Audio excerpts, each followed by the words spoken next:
The House will come to order.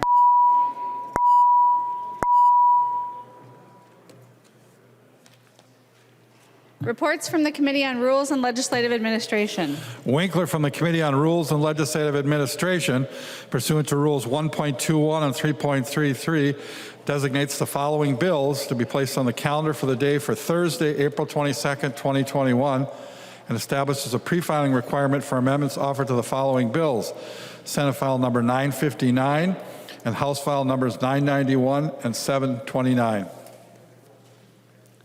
Calendar for the day. The first bill on the calendar for the day is Senate File 1098. The clerk will report the bill. Senate File Number 1098, number 2 on the calendar for the day, an act relating to economic development, labor, and industry, the third engrossment. Representative Noor, would you like to insert the House language before you present your bill? Yes, Madam Speaker.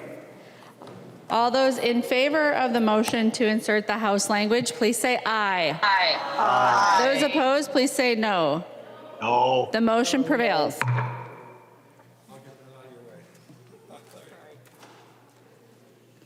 Representative Noor, to your bill. Madam Speaker and members, before I begin, I wanted to begin by thanking the Workforce and Business Development Committee members, Vice Chair Jay Zhong, Lead Hamilton, Representative Baker, Davney, Frankie, Greenman, Haley, Jurgens, Kegel, Kotiza Watun, Liz Olson, and Representative Tu Zhong. I also want to let you know that we cannot do this work without the support of the staff. Wanted to thank the committee administrator, Travis Rees, committee legislative assistant, Mr. Jason Chavez, the DFL House Research, Dave Sullivan, the Republican House Research, Mr. Bill Glenn, and also the non-partisan members, Ms. Anna Cholin and Ms. Solveig Beckel. Without them, we could not have achieved what we did. Just wanted to say thank you. Members, the Workforce and Business Development section of this bill, or the Jobs Bill, as we call it now, addresses a core issue that we have all seen during the pandemic. The COVID-19 pandemic and the corresponding economic crisis have undermined the health and economic well-being of Minnesota workers and businesses. All right, thank you. Have a good one. You too. Thank you. Madam Speaker and members, small businesses across Minnesota are fighting to keep their workers employed and dream alive. Members, this bill prioritizes relief for small businesses and workers. We are fully committed to helping them to recover and succeed. This bill establishes a framework designed to inform our state's economic stabilization, economic security, and long-term recovery. It is focused on 3 core pillars: strengthening Minnesota's small business competitiveness, strengthening workforce development, and improving workplace benefits. Members, this bill on the business side provides emergency grant program for small businesses that demonstrate a need for financial relief based on lost revenues related to the disruption of business due to COVID-19. We've learned a lot from last year. We built a strong program that gives the small businesses an immediate relief of $50 million for the fiscal year 21. The $50 million will be divided into 50% for the Greater Minnesota through the 6 initiative foundations, 50% through DEED for organizations that will provide assistance to business in the 7 metro areas. This bill, the way it's designed, is to help small businesses that have got 100 employees or fewer. It also provides assistance of $5,000 to $100,000 based on the need. $10 million of that is carved out for small businesses with 6 employees or fewer. $10 million of that is carved out for minority businesses who are struggling at this point. Within that, there's a $3 million for businesses who provide assistance in the cultural malls, such as Midtown Global Market, Hmong Village, Carmel, Mercado Central, so that they can help those incubators to achieve success and help them through this moment. Members, there's also $3.6 million for Greater Minnesota Business Development Public Infrastructure Grant Program. There's also $7 million for new funding for technical assistance. We all know that businesses are struggling. They want to be able to achieve success. They need help, and that help from federal government, from other institutions, without a technical support, that will not help them. So we also have $1 million for the small business development centers, known as the SBDCs, that take advantage of a federal program to help businesses throughout the state. We're also funding the contaminated site cleanup for $4.25 million. And then we have got a unique $10.5 million or $10.3 million for small business development grants, especially for women of color and institutions, organizations that have had significant challenges in achieving an economic recovery. We also continue to fund the Job Creation Fund and the Minnesota Investment Fund to the tune of $30.5 million. Members, we understand many of the challenges that many businesses throughout the state have faced in regards to the Minnesota Investment Fund through the COVID-19. We are extending the time for all those businesses. In fact, we're also increasing the amount from $1 million to $2 million so that the Department of Employment and Economic Development can value those entities who are providing employment in many places throughout the state. There's also $12 million unique investment in childcare business development. This is unprecedented. We talk about the programs, but if we don't provide the infrastructure, if we don't provide the business assistance for the childcare entities, then we're not helping address the challenges that many areas are facing, especially for Greater Minnesota. This is a significant investment that we're making at this moment. We know that many women have been left out of the workforce because they could not find a good quality childcare based on their need, and we know from the data, if you look, significant number of women are unemployed at this point, and this will help address some of those challenges. Members, we're creating a unique program called the Micro Enterprise Development Program that targets the low-income entrepreneurs who are willing to get started so that we can give them the support they need for $2 million. It's a small grant program that will be going through the nonprofit organizations who are invested through CDFIs and other organizations. We also continue to fund the Emerging Entrepreneur Loan. And finally, within the business section, we provide $11 million through the Minnesota Job Skill Partnership Program, which is unique based on the needs of the employers so they can train their employees. This partnership was created through the Dislocated Worker Program in our state. Madam Speaker and members, our transformative workforce development prioritizes high-skill, high-wage, and in-demand jobs that support family-sustaining wages, especially for Black, Indigenous, and people of color and women facing unprecedented high rate of unemployment. Our goal and objective is to eliminate employment barriers and create innovative programs that will help us create the jobs for the future.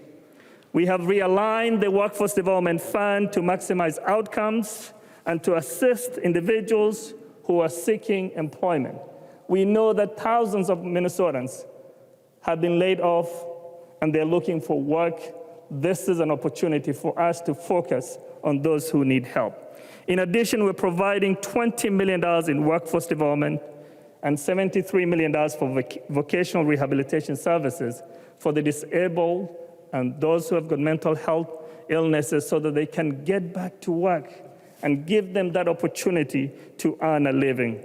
$13 million of that is for the state services for the blind, which we're also creating an opportunity to receive donations from outside, and they've been successful in doing that.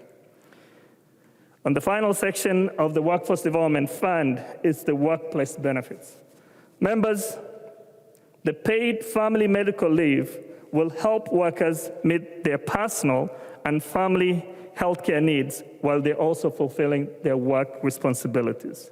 Imagine having a newborn baby and within weeks, less than even 2 weeks, you're back to work. Imagine you're seriously ill, that you gotta choose between a paycheck and getting back to work. Imagine you've got a family member who is seriously ill and you cannot sit at home to take care of them. This is a moment for us to show that we can lead in this process. Members, this is a 12-week, not 24 weeks as many people have talked about. For 12 weeks, up to 12 weeks. It doesn't mean that individual has to use the 12 weeks. This is for less than a cup of coffee a week. It's a unique program that has been implemented in many places. In fact, more than 250 employers are now asking the federal government to implement the paid family medical leave. Many states have succeeded, and we've learned from them, and we're establishing this program based on our state, Minnesota, Unemployment Insurance Administration, so that it can provide stability for the employers, it can provide stability for the employees and for the state. We have seen how that program has been successful, especially during the COVID-19, when other states have been struggling. The state of Minnesota unemployment benefit system has been one of the best in the country. Members, the unemployment insurance benefits that was issued last year had significant challenges for so many members, and we're addressing those challenges by making sure that school workers, including school bus drivers, paraprofessionals, and other hourly school workers, not including teachers or administrators, should be eligible for the UI benefits during the summer months and when they're laid off. This is in line with the need that we have seen during the COVID-19. For high school students who are eligible for UI are now eligible in this bill, because this is something that we have always talked about, creating an equity in our system. If a student is able to work, then they should be able to receive the unemployment benefits. We're repealing a 1939 law, and for them, their employer is also paying into the trust fund to make sure that we have got equity in that system. We also address some of the shared work program. Within the state, it says 12 months. We are changing that to 3 months so that employers can keep their employees and to be able to take advantage of a partial UI benefits. We also clarify the re-employment assistant training for the UI purposes. This bill extends appeal time from 20 to 60 days for the employers and also employees. Members, we know when you lose a letter, when you don't get that letter, and you appeal the process, whether you're employer or employee, we want to make sure there's an equal playing field so that individuals can take advantage of that program. Members, we cannot also forget the Social Security recipients who are not included when they apply for unemployment benefits, where their income is counted against them. And finally, we codify executive orders and sunset these provisions, including requirement for suitable employment.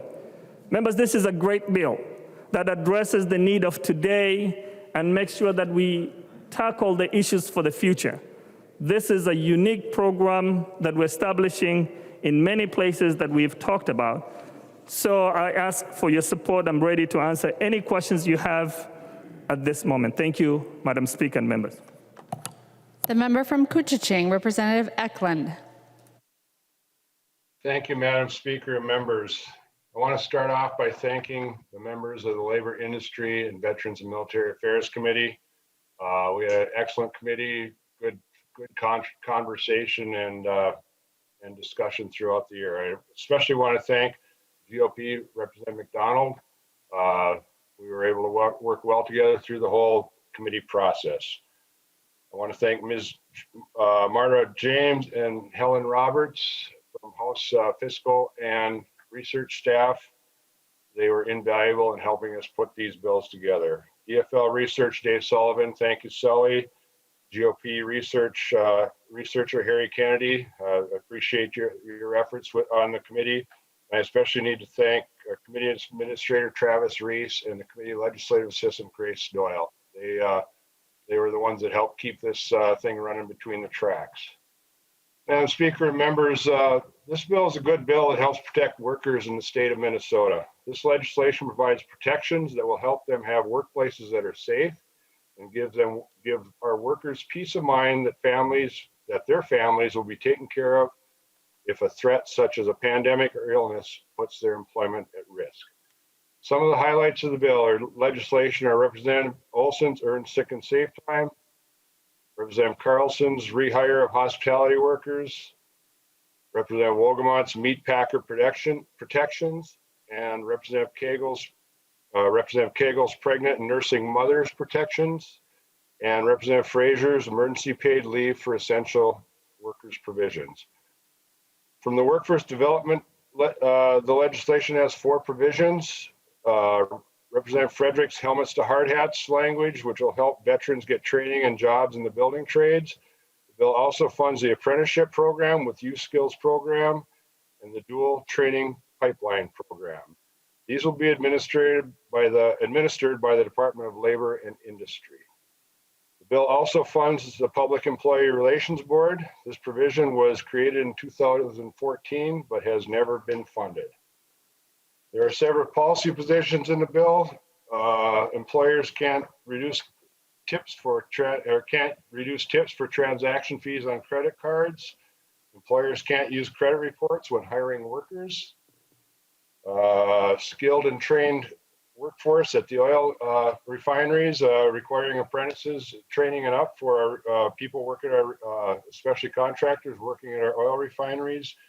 Revise energy codes for commercial buildings and install sprinklers in high-rise apartments. Madam Speaker, members, this is just a few of the many good provisions in this bill. I'm proud of the work that we've done, and I'm proud of the work that we are going to do going forward, protecting Minnesota's workers and workplaces. And with that, Madam Speaker, I can stand for questions. There is an amendment at the desk. The clerk will report the amendment. Baker moves to amend Senate File Number 1098, the third engrossment as amended. The amendment is coded A7. The member from Couchiching, Representative Baker. Madam Speaker, that would be Candy Yohai. But Sorry. Couchiching is my old hometown with my friend Representative Eklund, but just as good. But thank you for that. That's just fine. That's okay. Thank you. Members and Speaker, I present to you today the A7 amendment, which brings up the Pro Start culinary program that is well and alive in the state of Minnesota in about 100 high schools. And to some of the members that have not had a chance to hear the hearing in our committee this year, which again, I am grateful that our chair, Noor, was one of my co-authors on this bill. It is a small ask for $250,000 to provide grants to high schools interested in starting a culinary school so we can start juniors and seniors thinking about our industry for management and for culinary skills and teaching. And they teach you about knives, they teach you about safety, they teach you about cleanliness, how to properly clean a commercial kitchen. Again, it's been up and running for about 8 years. We have about 100 schools, and they just last week had their competition up in northern Minnesota. Some of you might have heard this, but again, I want to just recognize the Sauk Rapids Rice High School, taking first place in both the culinary and the management skills division. Second place was Elk River in the management division, and Pillager High School won second place in the culinary division. You'll also receive an email from me here any minute just regarding the background on Pro Start. I don't want to take a lot of time, but I'm really hopeful that our chair today will allow this really important work for us to go on the bill. Hospitality needs extra help, if you hadn't heard. We are in trouble, and this workforce boost is going to be a really big help for us, and I look forward to more conversations. So I will ask for a green vote on this, Madam Speaker. There's an amendment to the amendment. The clerk will report the amendment. Noor moves to amend the Baker amendment to Senate File Number 1098, the third engrossment as amended. The amendment to the amendment is coded A15. Member from Hennepin, Representative Noor. Thank you, Madam Speaker. Representative Baker, I think we've talked about the need for the hospitality industry. And we've talked also about how we should not be doing direct appropriation from the Workforce Development Fund.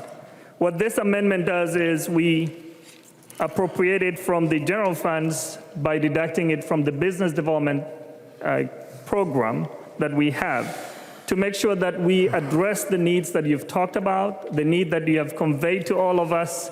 With that, Madam Speaker, I ask for member support for A15 on, as an amendment. Representative Baker.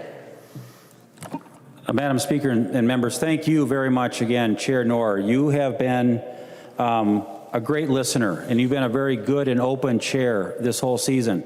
I know you get it. I know you had early indications that you had sort of strict guidelines to follow, but what we needed to do this year is get creative. And in this motion and in this amendment, you helped me do that. We found a way to help the hospitality industry, and even if it's a very small step in a very large bill, I am very grateful for your help on this, and our restaurants will be grateful for this. So thank you so much, and again, I urge a green vote. Any further discussion on the amendment to the amendment? Representative Frankie. Thank you, Madam Speaker. Thank you, members. I want to thank Representative Baker for bringing this amendment forward, and I want to thank Chair Noor for working with him on it. Right now, in our industry, in the hospitality industry, we are having a hard time finding labor, finding help. This industry has been decimated not only by the pandemic, but by the labor situation within our state. I just want to speak briefly to the fact that I've been trying to hire a cook at my small restaurant since November. Since November, members. So I really appreciate the ProStart program and Chair Noor accepting this amendment and moving forward the ability to inspire our youth to get into this industry, because we have now created an inflated wage. It boils down to supply and demand. And restaurants are hiring 4 cooks and culinary experts at $20+ an hour, member. So I just want to say thank you, Representative Baker, for all your hard work on this. Chair Noor, please support this amendment. Any discussion on the Noor amendment to the Baker amendment? First, we're going to vote on the Noor amendment to the amendment, then we will return to debate on the underlying Baker amendment. Discussion to the Noor amendment to the amendment. Seeing none, all those in favor, please say aye. Aye. Those opposed, please say no. The motion prevails. The amendment is adopted. On the underlying Baker amendment, the member from Goodhue, Representative Haley. Thank you, Madam Speaker and members, and I rise to speak in support of this amendment and thank Representative Baker for all his work in this area and Representative Noor for your partnership. I want to point out I serve on the Governor's Workforce Development Board, and one of the things that council does is pass every year the language around what's called the world's best workforce, and it corresponds to federal guidelines that we have to meet. And that specifically calls out for high schools to provide opportunities for high school students to have hands-on experience and to graduate high school with some type of certification. And we're working towards those goals in high schools all across our state. We have precedent for this type of program that we have funded a number of years ago. We started the Youth Skills Training Grants, which provided funding for schools to provide these types of workplace experiences and the opportunity to earn credit and certification. So this ProStart program really aligns with all of these other initiatives that we've been working so hard on, and that's why I ask for the Chamber's support of this funding and this program. Thank you, Madam Speaker. Any further discussion on the Baker A7 amendment? Seeing none, all those in favor, please say aye. Aye. Those opposed, please say no. The motion prevails. The amendment is adopted. There is an amendment at the desk. The clerk will report the amendment. Erickson moves to amend Senate File Number 1098 to third engrossment as amended. The amendment is coded A1. The member from Mille Lacs, Representative Erickson. Thank you, Madam Chair, and I request a roll call on this amendment, please. Representative Erickson requests a roll call. Seeing 15 hands, there will be a roll call. Representative Erickson. Thank you, Madam Speaker. And this is an amendment that I think we all believe very strongly in, and that's that our teachers are essential. For my almost 4 decades of being a classroom teacher, I always considered myself essential, and I think all teachers do. And with that, I think that placing this in statute as a declaration, along with what's already there, principals and assistant principals, is an action that we should take at this time. Because for the last year, during the closure of our schools, we have learned more than ever that our teachers are absolutely essential to our children's success, to their being able to achieve academically and social and emotionally. And we honor that in spite of the fact that parents are the first teachers. And I think that as we think about what's been happening with the different learning models and the fact that finally many of our students are returning to the classroom, that as our teachers partner with our parents, we're proving even more than ever that they are essential. So, Madam Speaker, with that said, I think that I would like to stand for questions if there are any, but certainly ask for a green vote. The member from St. Louis, Representative Sandsted. Thank you, Madam Speaker and members. And I'm wondering if Representative Erickson would yield to a question. Representative Erickson, will you yield to a question? Yes. She will. Representative Sandsted. Thank you, Madam Speaker. Representative Erickson, how, if I may ask, how long did you teach? Representative Erickson. Thank you, Madam Speaker. 36 years. Representative Sandsted. Thank you, Madam Speaker. Representative Erickson, thank you for that very lengthy time in the classroom. I appreciate your service to the students and to your district. If she would yield to another question. Yes, Madam Speaker. She will yield. Representative Sandsted. Thank you. Representative Erickson, in your 36 years in the classroom, did you ever have to strike? Representative Erickson. Madam Speaker and Representative Sandsted, no. We came very close. We had work to rule, which I did not honor because my assignments for my students were so demanding and they needed my presence. And so I was available to my students all the time. But no, I never experienced a strike. If she'll continue to yield. Representative Sandsted. If she'll continue to yield. Yes.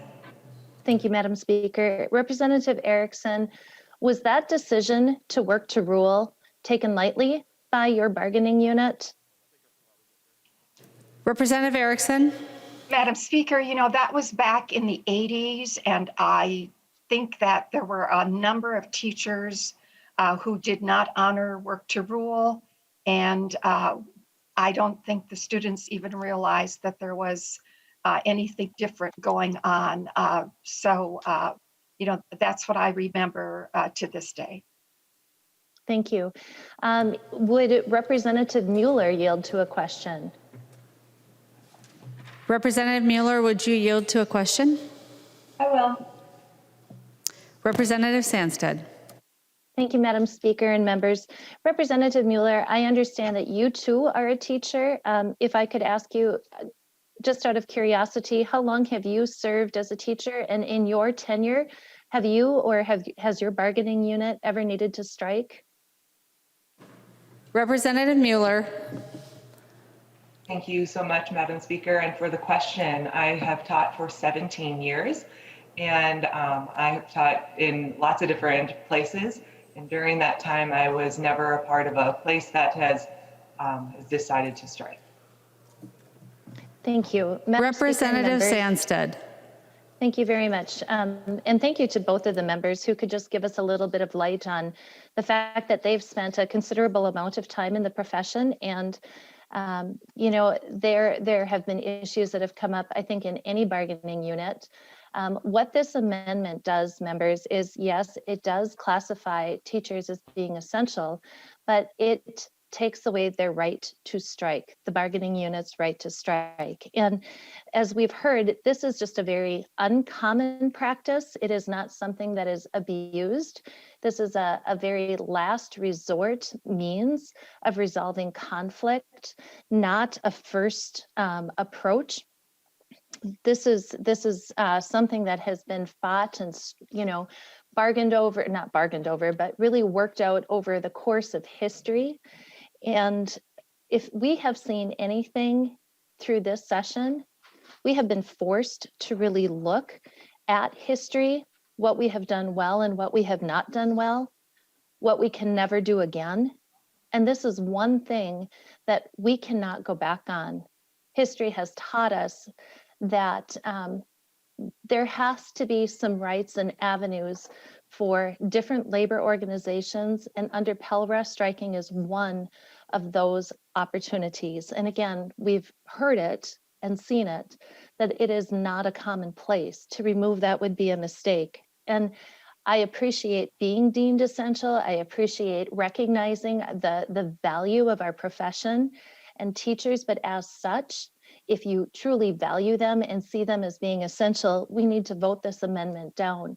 And rather than take away their right to strike as a last resort, we just need to say thank you and appreciate them and fund our schools and help our students. The front line for our students is our teachers, and supporting this amendment would not be showing respect for the profession or for our students. So members, I ask you not to support the Erickson amendment.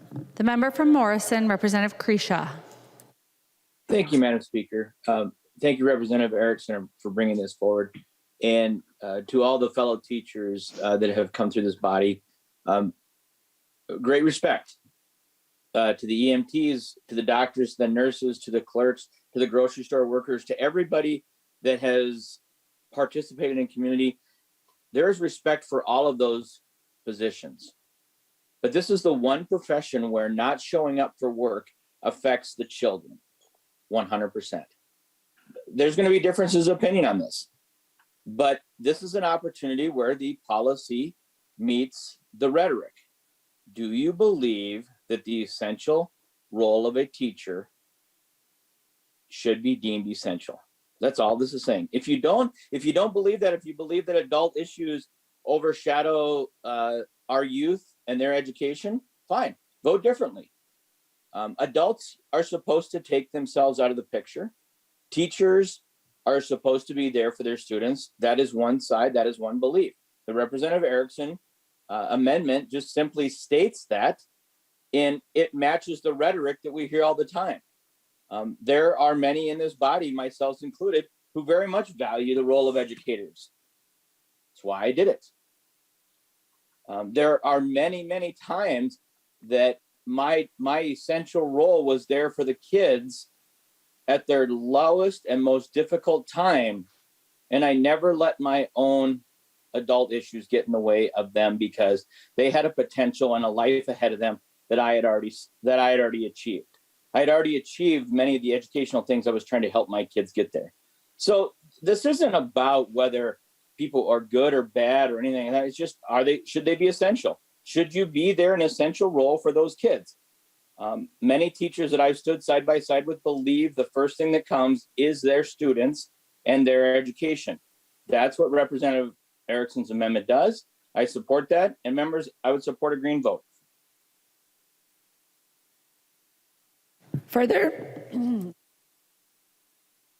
Further discussion to the Erickson A1 amendment. The member from Hennepin, Representative Frazier. Thank you, Madam Chair. I'd just like to rise. I do not support this amendment, but let me tell you why.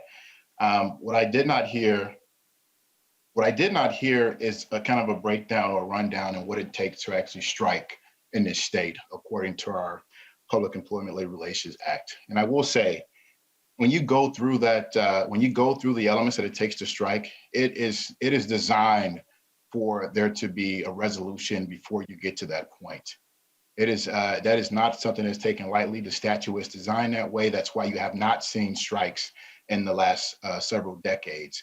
So for any member that is having any issues with that, just read that statute. Look at what it takes to strike. That's why you do not see strikes. It was designed that way, and educators agree with that. Educators want to be in a classroom. They don't want to be away from their students. It is the most possible last option to take, and it is taken very, very, very strongly, and it rarely is taken, and it is designed to do so. So I urge you to vote against this amendment. Further discussion? Representative Sandsted. Thank you, Madam Speaker. I just want to respond to a comment from Representative Kresha.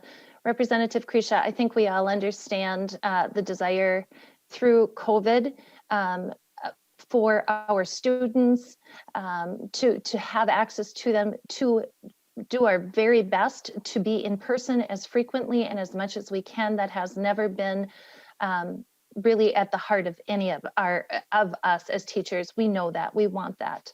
This pandemic has been a struggle for everybody, but I do want to just make clear for the record that through COVID, I haven't heard about teachers threatening to strike, the potential of strikes. When teachers strike, we strike for our classrooms and for our kids, for our working conditions, for a number of reasons, but that hasn't really been the discussion of this session. So this amendment surprises me, and I do want to make clear, even through the pandemic, teachers showed up, paras showed up in a way that I have never been able to articulate before. The hardest year our profession has ever seen.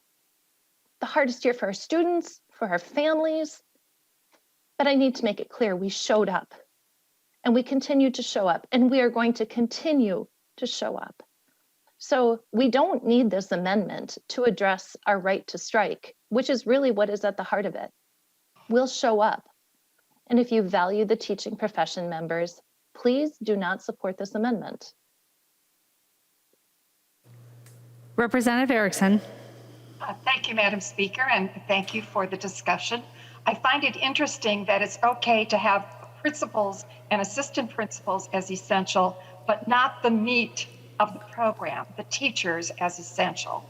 It seems to me that the Democrats support walking out on children, leaving them without the essential person that they need over that point that we are needed by our children, and more than ever now as they return to school. They write notes to me saying the best thing about returning to school and having my teacher is that I get to experience the love for my teacher again and be with my friends and have that fun and that learning in this setting. So members, I think it's so important that at this time, as we look at the future, that we consider our profession, my profession, Representative Sandsted's profession, Representative Kresha, Representative Mueller, and others, essential in the law as it states, as it should state, because we are essential, and there's no one who's going to say we're not essential. I ask for a green vote. The clerk will take the roll on the Erickson A1 amendment.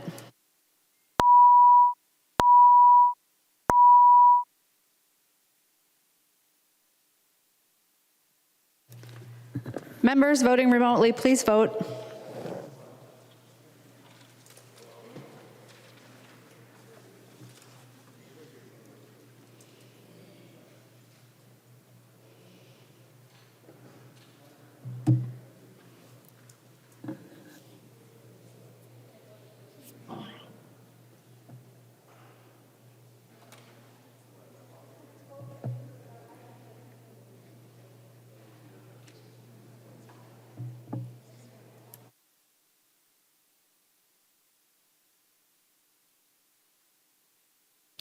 Will the clerk please call the names of those members who have not voted yet?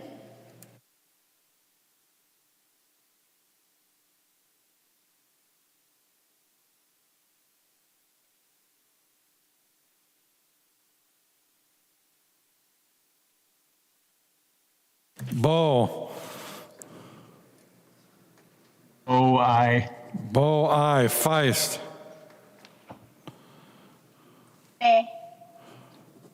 Feist, no. Frankie? Frankie, aye. Green? Green, aye. Green, aye. Grossel? Grossel, aye. Grossel, aye. Hassan? Hassan, no. Hassan, no. Hausman? Houseman, no. Hausman, no. Heinrich? Heinrich, aye. Heinrich, aye. Lucero?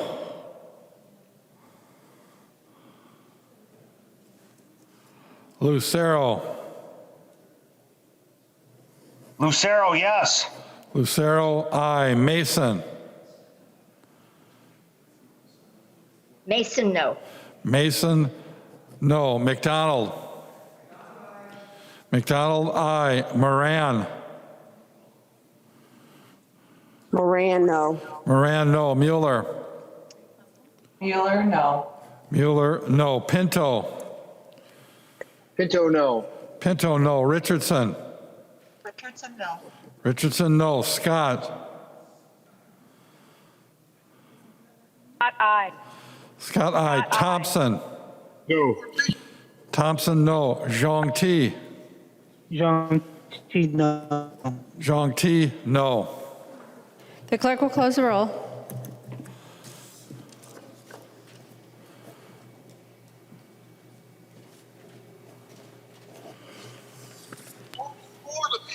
Because right now, the Democrats and Republicans, the only thing that they're doing is they're trying to benefit them. Members, please, when you're participating remotely, make sure to mute yourself. There being 57 ayes and 76 nays, the motion does not prevail. The amendment is not adopted. There is an amendment at the desk. The clerk will report the amendment. Berg moves to amend Senate File number 1098, the third engrossment as amended. The amendment is coded A2. The member from Dakota, Representative Berg. Thank you, Madam Speaker. Members, we have an opportunity with this amendment to save lives. This amendment requires hotels with 20 rooms or more to have carbon monoxide detectors in every room that is designated for sleeping. Most legislation, I would say the best legislation, is born from personal experience. And this was brought to my attention when a good friend of mine and her son stayed in a hotel and woke up in the middle of the night critically ill. They ended up going to the emergency room, and if it hadn't been for a particularly attentive doctor, they may not have been diagnosed as having been poisoned by carbon monoxide. That was approximately 2 years ago, and they have lasting effects today. This legislation makes sense. This legislation is particularly timely as we're looking at an emergency housing crisis. And we're going to start seeing families that are going to use hotels as emergency or primary housing. So this bill is about saving lives. It's also a workers' bill as we look at hotel and hospitality workers who may be slowly exposed to this poisoning. We look at people in the airline industry like me, like Chair Eklund's son, pilots and flight attendants who may be affected by carbon monoxide poisoning at various levels, and they end up impaired and unable to do their job. We're talking about interstate bus drivers, long-haul truckers. This is an issue that can affect workers, our family members, and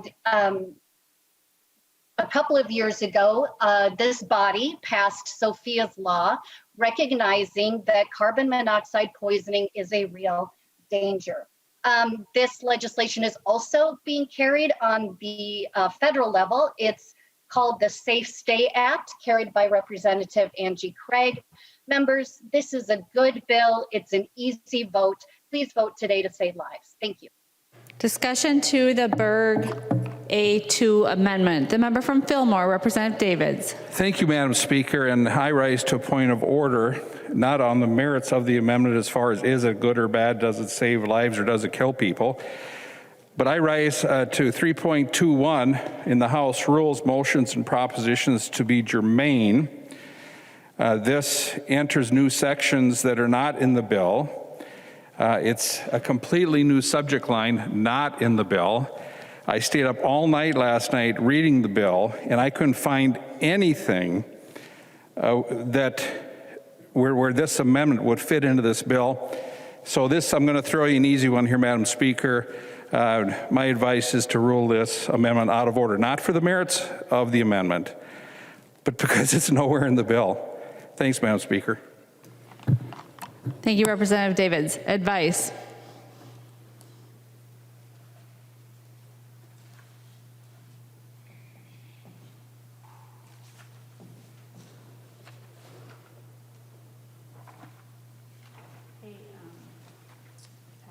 I see it on the title page of the House bill down here, and I'm trying to find it in the actual bill. Is that this reference here? This is where I usually look, or is it in here?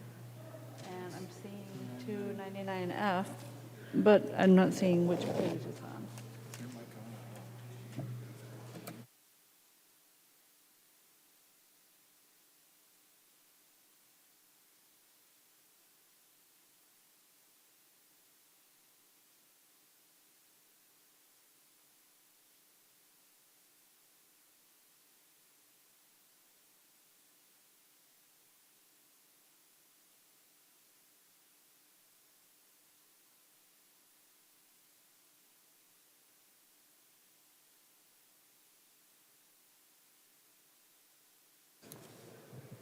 Advice, Representative Eklund. Well, thank you, Madam Speaker. And this bill was heard and passed out of, moved forward out of the Labor, Industry, and Veterans and Military Affairs Committee. It went to Public Safety as part of the reason why we didn't originally include it in the Omnibus bill. And I'd ask you to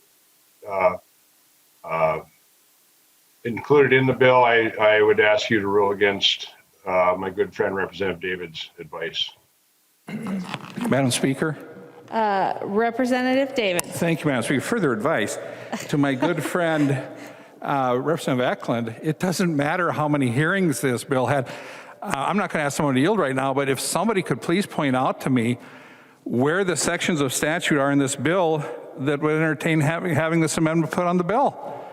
It doesn't matter how many committees it was heard on, if it's heard in public safety, Madam Speaker, that doesn't matter. It's not in the bill. Thank you, Representative Davids. I have the same question. Usually when we are raising these points of order, I can study them ahead of time. The member from Mahanapan, Representative Freiberg. Thank you, Madam Speaker. I urge the Speaker to find the point of order not well taken. If you look to line 33.4 of the bill, the third engrossment, it references an existing statute dealing with smoke detection devices. There's a change made to that statute. It cross-references the definitions in section 299F.362, and section 299F is the section in the amendment that is being modified. So I urge the Speaker to find the point of order not well taken. Madam Speaker, advice? I believe that's the dulcet tones of Representative Lucero. Thank you, Madam Speaker. Representative Lucero. I am recalling just earlier this week that we had a point of order nearly identical to this, in which the claim by the majority was that there were no sections in the bill, but then the amendment author pointed out that there were cross-references in the bill that was attempting to be amended, but that the Speaker ruled that cross-references were not good enough to have the amendment be considered germane. So in order to adhere to the precedent, the custom and usage established by the current majority and by the current Speaker, absolutely to be consistent, Madam Speaker must rule this point of order well taken. Thank you.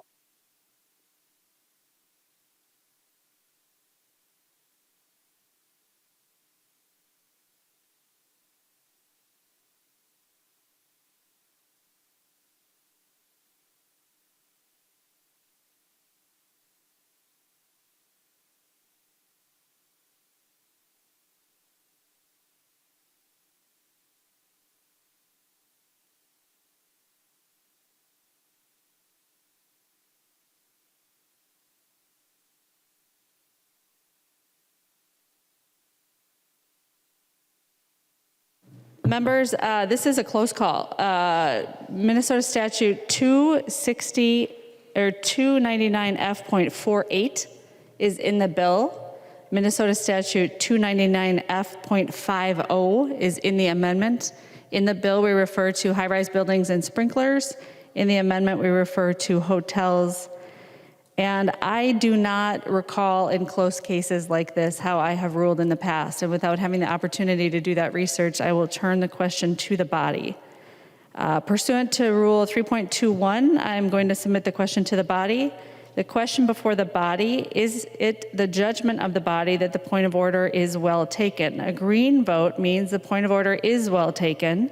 A red vote means the point of order is not well taken. The only way for us to really conduct this vote would be to have it be by roll call, given our COVID-19 operating procedures. So if that's all right, I will submit the question to the body, and the clerk will take the roll on the question.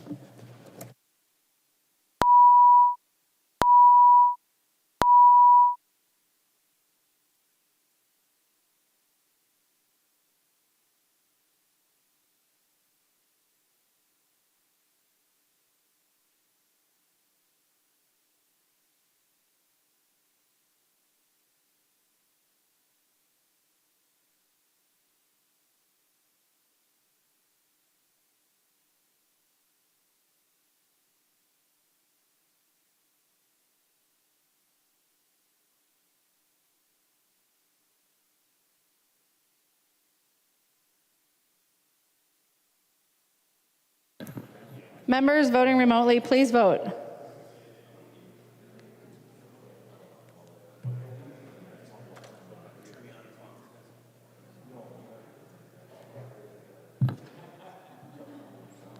Will the chief clerk call the names of those members who have not voted yet?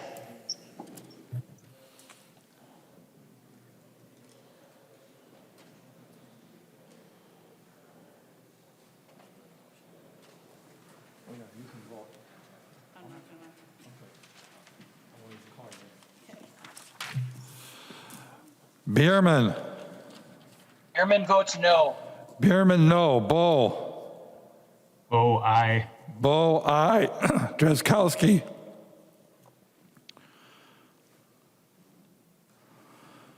Drazkowski. Frankie. Frankie, aye. Green. Green, aye. Green, aye. Grossel. Grossel, aye. Grossel, aye. Hausman. Hausman, no. Hausman, no. Heinrich. Heinrich, aye. Heinrich, aye. Lucero. Lucero, yes. Lucero, aye. Mason. Mason, no. Mason, no. McDonald. McDonald, aye. Mueller. Mueller votes yes. Mueller, aye. Pinto. Pinto, no. Pinto, no. Scott. Scott, aye. Scott, aye. Thompson. No. Thompson, no. Zhang Ti. Zhang Ti, no. Zhang Ti, no. Drazkowski, aye. Drazkowski, aye. The clerk will close the roll.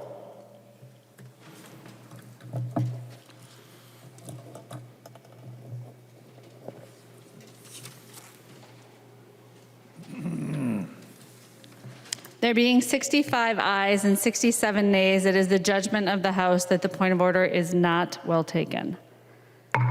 Discussion to the Berg Amendment. The member from Anoka, Representative Raleigh. Thank you, Madam Speaker. I appreciate it. And to my friend, Representative Berg, this is a great amendment. And I would like to compliment the author as we take a look at section or line page 2.24. It says for the safety warning, a first violation of this section shall not result in a penalty, but is punishable by a safety warning. And thank you very much for looking out for businesses in our community. Instead of imposing an onerous penalty or fees, it's a sensible thing to do to warn a business owner, and in this case, somebody that's trying to protect the lives of those that are staying in the hotel, and I really appreciate that. So thank you very much to Representative Berg. The member from Bright, Representative O'Neill. Thank you, Madam Speaker and members. I was wondering if the author of this amendment would yield for a question. Representative Berg, will you yield to a question? Yes. Representative Berg. Yes. She will. Representative O'Neill. Thank you, Madam Speaker. Representative Berg, when you had this bill come before, I'm not sure if it was one or two of the committees that I serve on, but you had made a commitment to work with the advocates because they raised a question, and it was unclear if your legislation would cover Airbnb and Vrbo establishments because they are underneath basically housing codes, which are different than what you have imposed here for sleeping quarters of hotels and motels. So, Representative Berg, I'm wondering, did you in fact do that, and do you have clarification in this underlying amendment that is different from the bill? Representative Berg.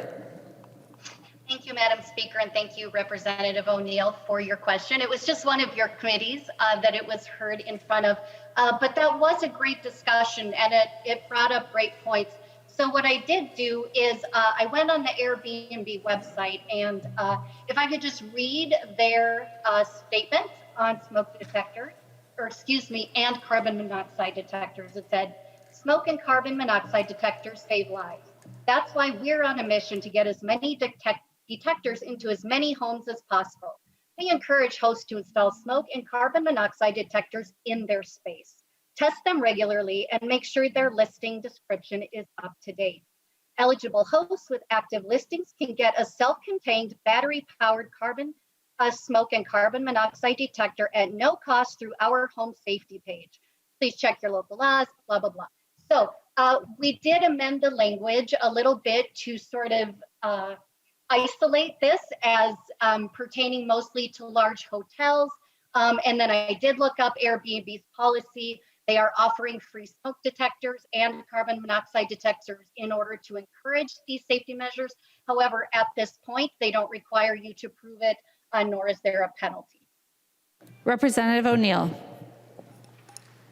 Thank you, Madam Speaker. I'm sorry, it's really hard to hear what she said, Madam Speaker. There's too much noise around me, and I really couldn't hear her answer, but the little bit I think I heard, Madam Speaker, was that I don't believe that this fully was addressed, and maybe if just a yes or no answer, was this, because here's the issue, if this wasn't addressed, then what is now being required by this amendment is that inside of every single bedroom of an Airbnb or a Vrbo home, you'd have to have a carbon monoxide detector.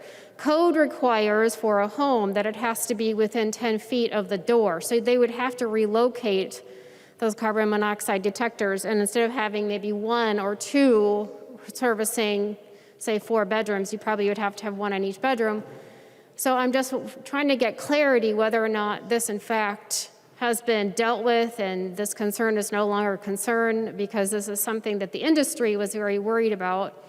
So I'm just wondering if she could be clear, and hopefully the noise around me will settle down so I can actually hear her answer. Thank you, Madam Speaker.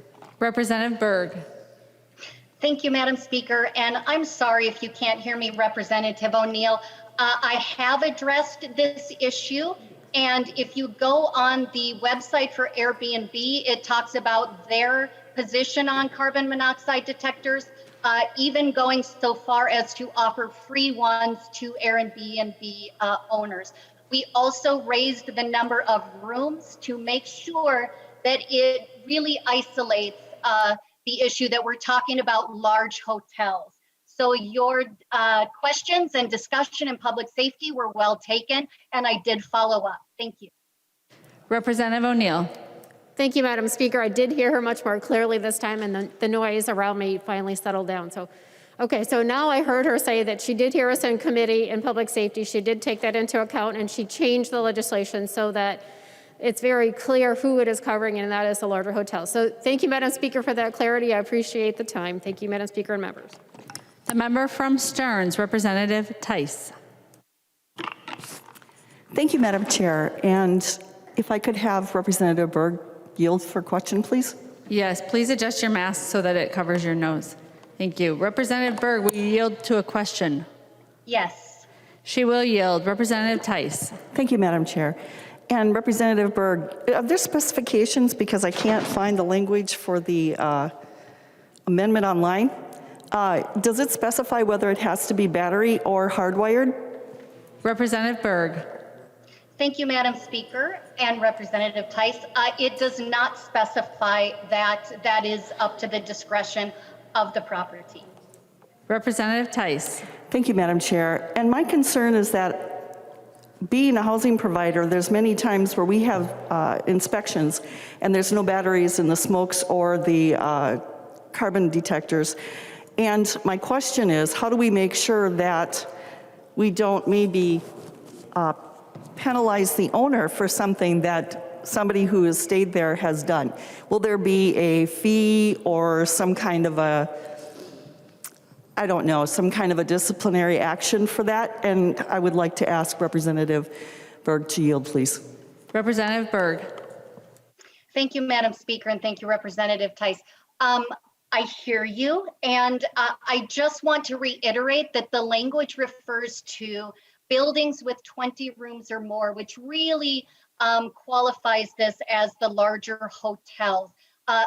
Again, there is language in the bill that says you get a warning, and it is not punishable on the first offense. Representative Tice. Thank you, Madam Speaker. That gives me a little bit of comfort, but I think we still have a way to go on that one. Thank you. The member from Fillmore, Representative Davids.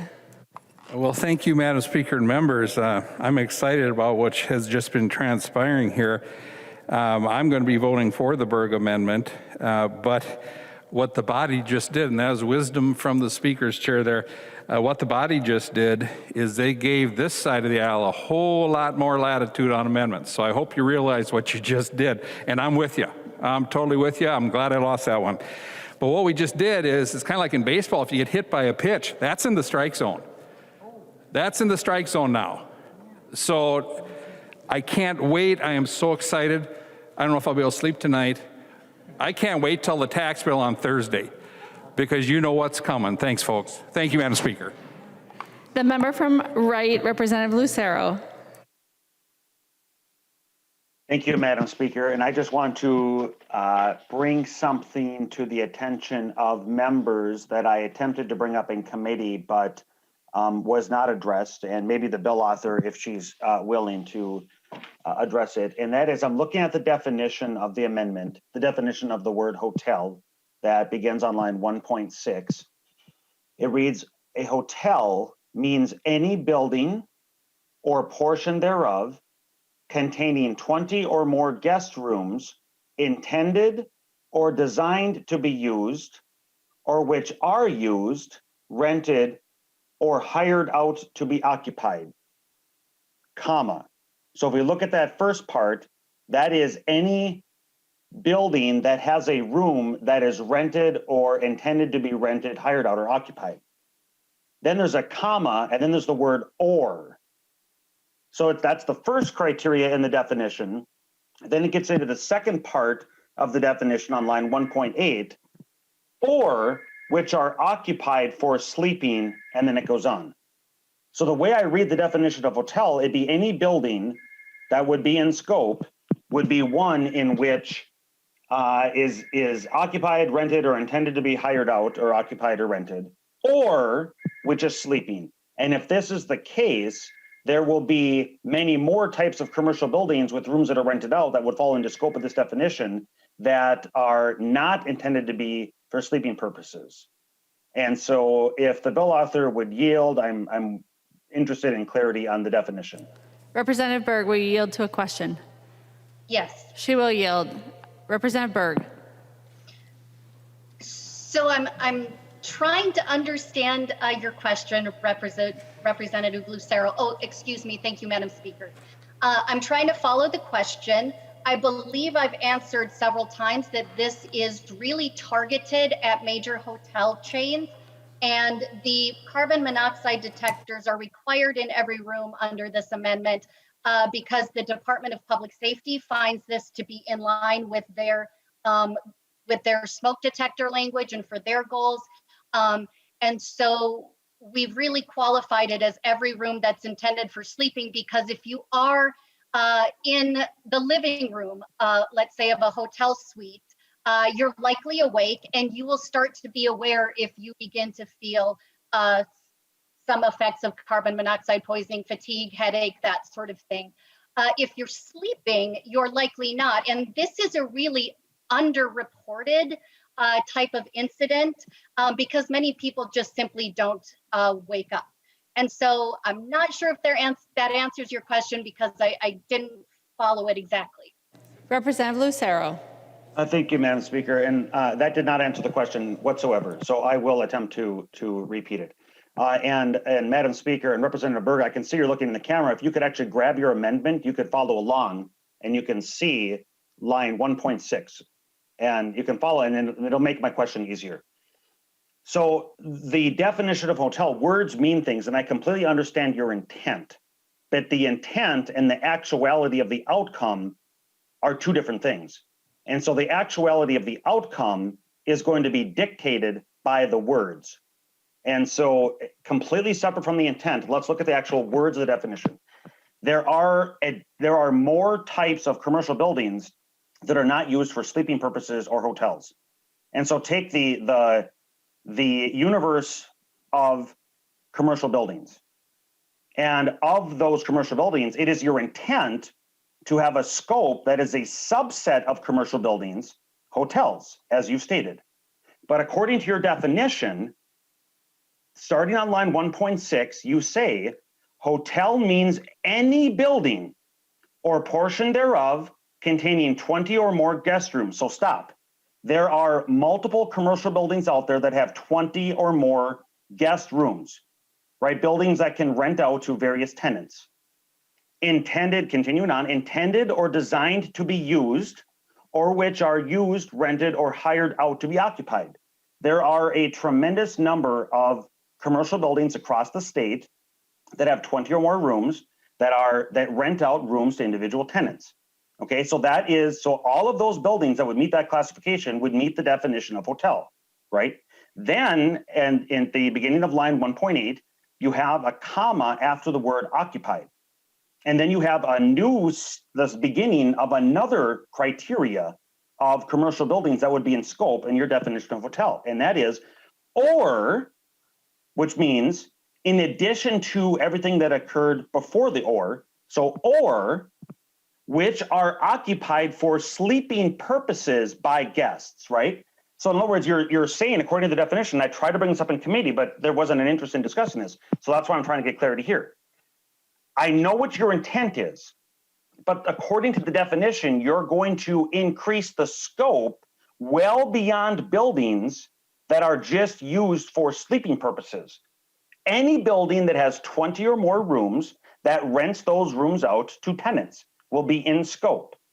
And I'm wondering, Madam Speaker, if the bill author would yield and just address what I'm bringing up here. And does she see what I'm seeing? And if she's not seeing what I'm seeing, I'm looking for an explanation of how I might be wrong. Representative Berg. Thank you, Madam Speaker and Representative Lucero. It's my understanding that tenants are not guests. And so this bill is intended to address hotel rooms where guests sleep. Other commercial buildings that you're describing, I'm not really, honestly, I'm not sure where you're going with that. We're talking about an amendment that is going to save lives. For when you take your family on vacation, stay in a hotel room, this will save lives. Thank you, Madam Speaker. Representative Lucero. Thank you, Madam Speaker. Okay, then if the bill author would yield for another question, is the word guest, because it does, your definition of hotel doesn't refer to guests. It refers to guest rooms. And so do you have in your bill a distinction between, as you just tried to delineate, between guest and tenant? Do you have a definition for the word guest if the bill author would yield? Representative Berg. Thank you, Madam Speaker, and thank you, Representative Lucero. I did as you suggested and looked at my amendment. Was trying to make it so that people could hear me. I see that I do not have a definition of guest in my amendment. That language is not in there based on the fact that we all understand what a guest is. Thank you, Madam Speaker. Representative Lucero. Well, thank you, Madam Speaker. Well, you know what? I've never heard of a distinction between a guest and a tenant. You know, and I've never heard that delineation because when it comes to these definitions, it is critically important and clear. We have the opportunity to be clear. And that's, in fact, I almost used those words verbatim in committee. We have an opportunity to eliminate ambiguity. And that didn't happen. And so when I think of a tenant, that could be, you know, a person could easily say a tenant is a long-term guest, right? So I don't know how is a person supposed to delineate a guest? You know, I know that there are long or extended stay motels, for example. So are they a tenant or are they a guest, right? I know people that have stayed in motels for months and even years in extended stay motels. So I don't know if you would classify them in this definition of guest and hotel. And I can see, I can end the conversation here. There likely isn't an interest with the bill author just refusing to answer the question to any satisfactory answer. I'm really disappointed, Madam Speaker. There was an opportunity. This could have been resolved. We discussed it in committee, but once again, I was shut down. I tried to assist the bill author at the time in the committee, but she was pretty rude in committee, and it doesn't have to be this way. I understand the intent, and I would agree with it as a landlord myself, but we need to be clear. We can be clear. We should be clear, and this is really disappointing. Thank you, Madam Speaker. The member from Wright, Representative McDonald. Thank you, Madam Speaker. Representative Berg, if she would yield for a very quick question. Representative Berg, will you yield? Yes. She will. Representative McDonald. Thank you, Madam Speaker. Representative Berg, in committee, I did see this bill and had the opportunity to understand it. And I think it has some great merit in it as well. I do have some concerns. However, my question is real quick. I don't recall the date that you have this enacted in. So just the quick question, if you could inform the body and myself what the date is for your bill to enact in the state of Minnesota. Representative Berg. Thank you, Madam Speaker, and thank you, Representative McDonald. Just a second for me to find that.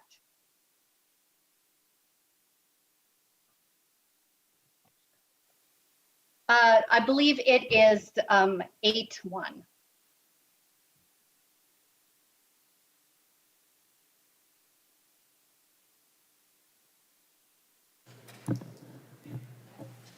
Representative Berg. Did you already cede the floor back to Representative McDonald? I did. I answered the question. Can you hear me? We did not hear the answer to the question.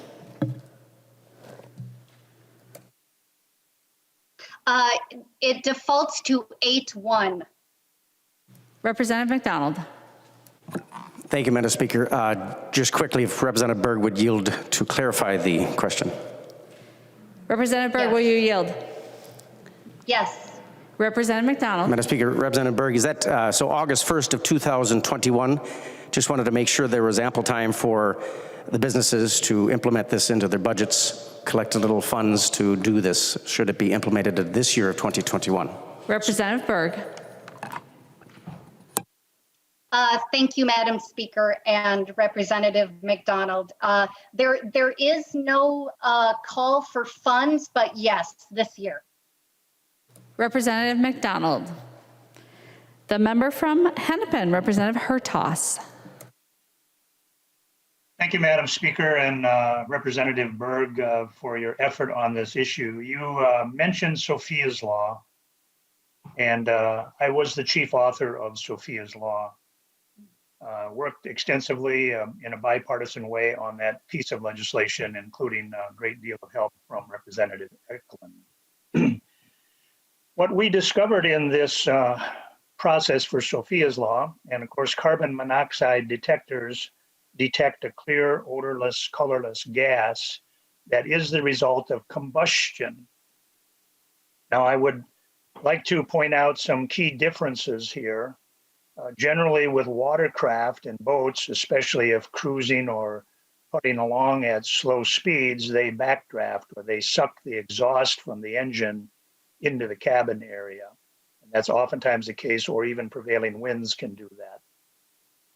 But Representative Berg, I'd like to point out to you, and I do extensive amount of travel around the country, oftentimes residing in motels or hotels.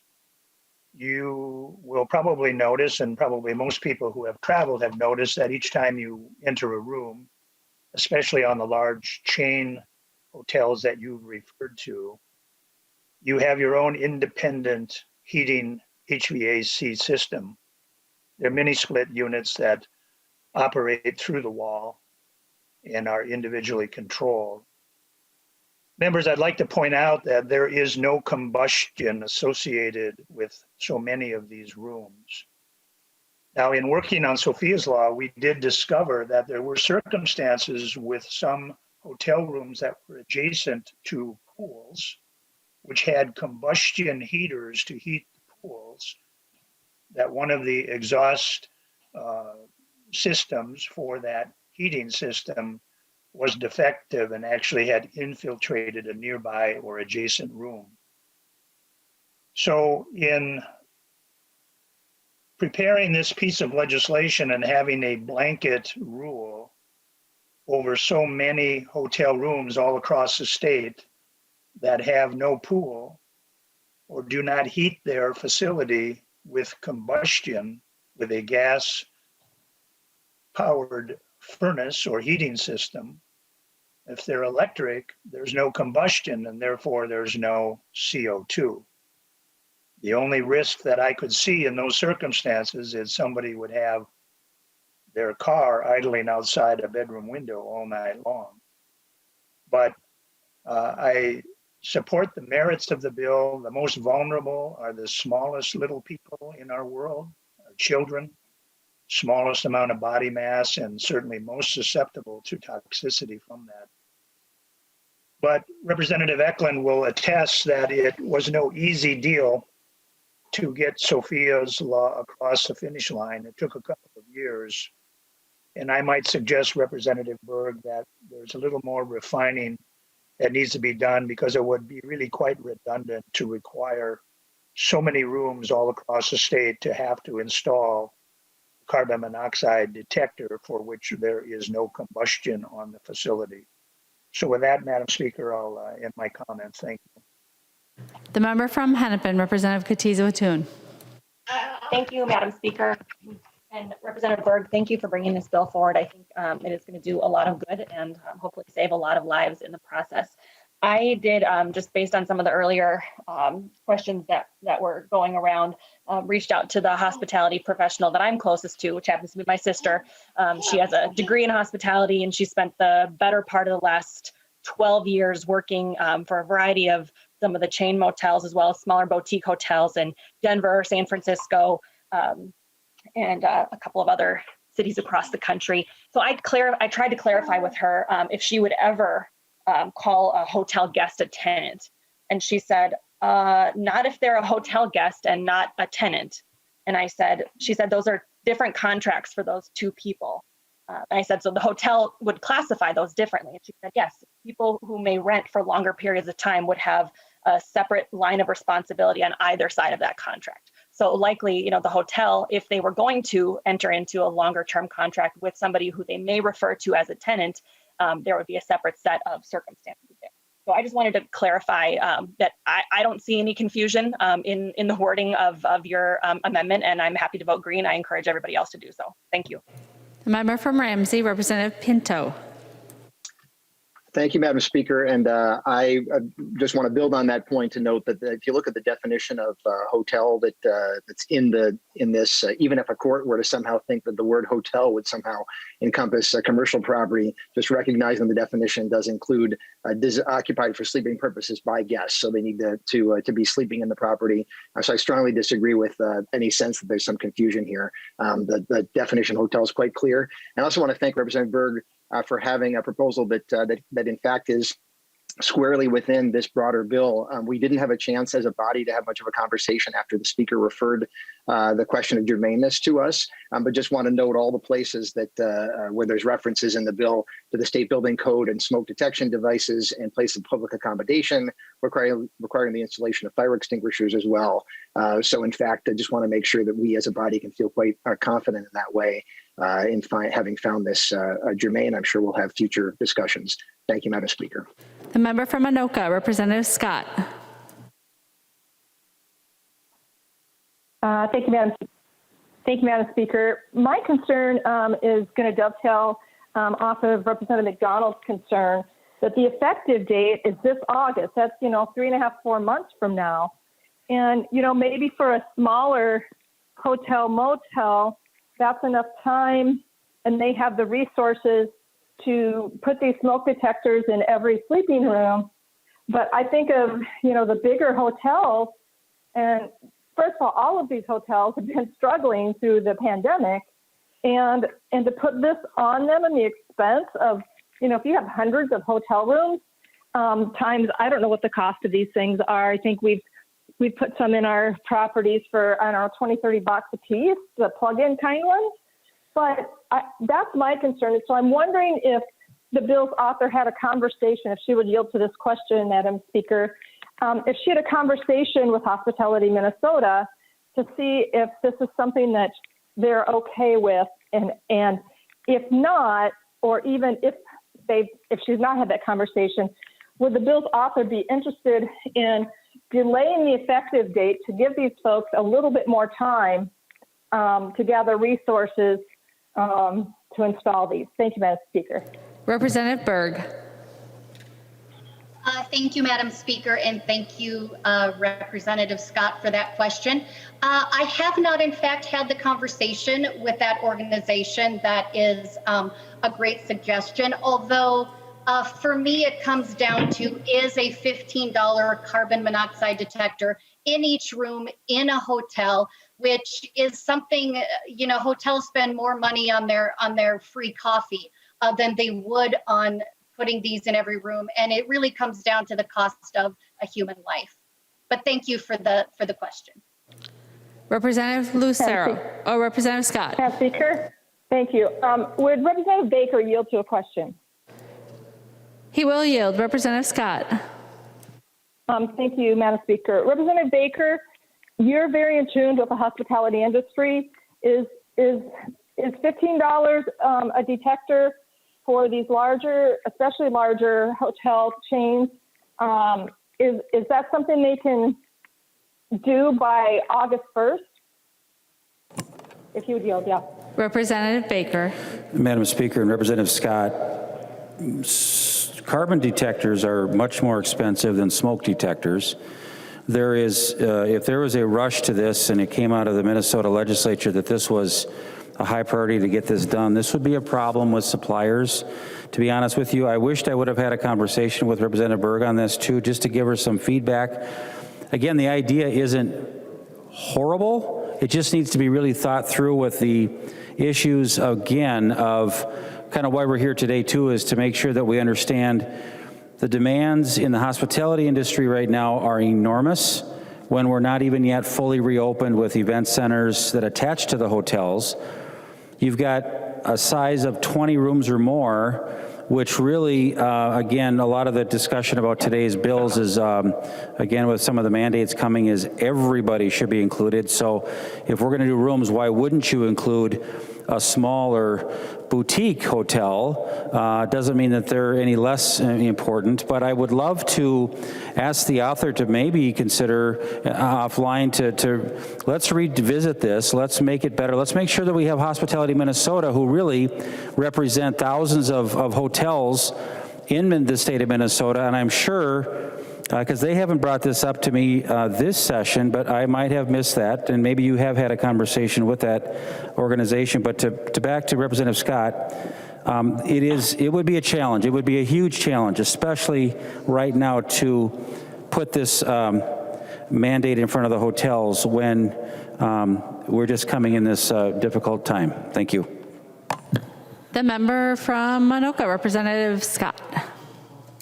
Thank you, Madam Speaker. And I would hope, Representative Berg, I'm not against this idea. I just don't like the timing of it right now. That's a really short amount of time. I think anybody on this call or in the chamber would acknowledge that's a short amount of time for folks to get up to speed on it, especially when some of them haven't had income up to normal levels for over a year. So I would just ask Representative Berg to consider, and this is why I wish we could make amendments on the floor, Madam Speaker, is I wish that we could push this out to 6 months or 9 months before this is effective and a requirement. And so with that, I'll leave it there, Madam Speaker.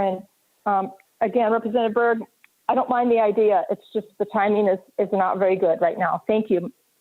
The member from Lyon, Representative Swedzinski. Thank you, Madam Speaker. And just, as a rural member, we do have opportunities to spend some time in hotels when you come up here to St. Paul. And, oftentimes visiting with either the managers or the staff and develop relationships with those people. I can tell you what, right here in this town, right here in St. Paul, regardless of what you say, the largest hotel in downtown St. Paul, I'm not going to name its name, in a normal year has 200 to 300 employees. Right now, that large hotel, which I'm not going to name, I've heard stories that they have 5 or 6 people on staff. Legislation is about timing. And while I'm not disintegrating, I'm not saying that this is not the right thing to do, but some of these hotels are literally debating whether or not to just close up. There are ones across the metro and across rural Minnesota, all around our state, that have closed. And whether we're talking about restaurants, whether we're talking about boutique shops or hotels, or we're talking about big hotels as well, the economies of hotels is exceptionally, in our hospitality industry, fragile. And this affects management. This affects cleaning staff. This affects all those folks across the spectrum of employees. And if we're trying to make a difference, this amendment might do that. But the idea that in a few short months, a hotel that has 500 rooms potentially would have to spend $200,000 to $300,000 to $400,000 of revenue it does not have to do something that we're not arguing whether it's good or bad, but timing is everything, folks, and that's all I'm going to say. Thank you, Madam Speaker. The member from Hennepin, Representative Hertaus. Thank you, Madam Speaker. And I only chose to speak again because of the mention by the author that that carbon dioxide detectors are $15. Although there may be a few of those on the market as a home builder, having even purchased CO detectors recently, even at a large box store that so many of us are familiar with, they pretty much start at about $39 for a reasonable one, and they can be as much as $150. But what the author is maybe not taking into consideration is the installation costs. A hotel operator isn't going to be able to put the in by himself. Electrician hours range anywhere from $75 to $125 an hour, and it's estimated that the average cost for installation would be about an additional $50. Now, what hasn't been addressed in the bill is whether or not battery-operated ones or they have to be hardwired would be another issue. That becomes much more complicated. Some of the problems we ran into with Sophia's Law is that our watercraft are not in a temperate environment here in Minnesota. And so we had to find, and we actually had to wait for the industry to approve, UL Laboratories underwriters approve a detector that would withstand the elements of rain and humidity. Most importantly, when they're dry docked during the winter, that they sometimes are stored outside and that these devices would remain in them and be subject to 35 degrees below zero and up to 90 degrees or more in the summertime. So a very broad operating range of temperatures. So my best advice to the membership on this, although I support the intent of it, I think it's a little too much, too fast for an industry that's really been plundered by COVID-19. And I would like to see the author amend the date on this to give businesses much more time to prepare to come into compliance. As you can see, this could be a substantial amount of money, numbering even for smaller operators, $10,000 or more upwards, and for large ones and for chains would accumulate to costs, as Representative Sweditsky has mentioned, in the hundreds of thousands of dollars. So there's a good spirit and good intent behind this. Again, I mentioned the combustion issue, but I'm not going to vote for this today for these reasons, just because business is hurting. But otherwise, I would support your effort, the bill, and would encourage members to postpone enacting this on August 1st. That really gives people a little more than 90 days to come into compliance. Thank you, Madam Speaker. Representative Lucero. Well, thank you, Madam Speaker, and Representative Hertas just took most of what I was going to say. The hardwired versus the battery. I'm on Amazon.com right now, and yeah, I don't see anything for $15, and I'm really blown away at the bill author's comments, and I'm wondering if she has any support for what the coffee expenditures are for a 20-room hotel. According to her comments, that they spend more on coffee than they would on carbon monoxide detectors. And as somebody who is a landlord, I have installed many of these, and the ideal is not to install battery operated, because tenants or guests, as she calls them, they can take the batteries out, and they do take the batteries out. They'll take and if you have guests that are in the rooms for one night only or 2 nights, they'll take the batteries out for their own stuff. And so the ideal is to do a hardwired, and those cost more. And then there's the labor, as was just explained. And when we get to the 90 days from now, right, we're already seeing the crunch in material costs skyrocketing because of the demand and the COVID impacts on our manufacturing industry and how they're not able to meet demand. And the bill author being tone deaf to the 90-day requirement here, this majority doesn't even conform to the PPP loans. Right? The same businesses that got the PPP loans, they want to tax those businesses. They're unwilling to acknowledge that businesses are hurting. And, when I was listening to my friend, Chair Pinto, and I do mean this in all good nature, when he was trying to say that he didn't see a difference between the word or and the word and, I had flashbacks to former President Clinton trying to parse, well, it depends on what your definition of the word is. There is a huge difference between the word or, which is what's in the bill or the amendment, and the word and. The word or means something or something else, versus category 1 and category 2. And so there's a huge difference in that, and there's an opportunity here. And again, to Representative Berg, I agree with your intent, right? That's not, and we've heard that echoed many times here.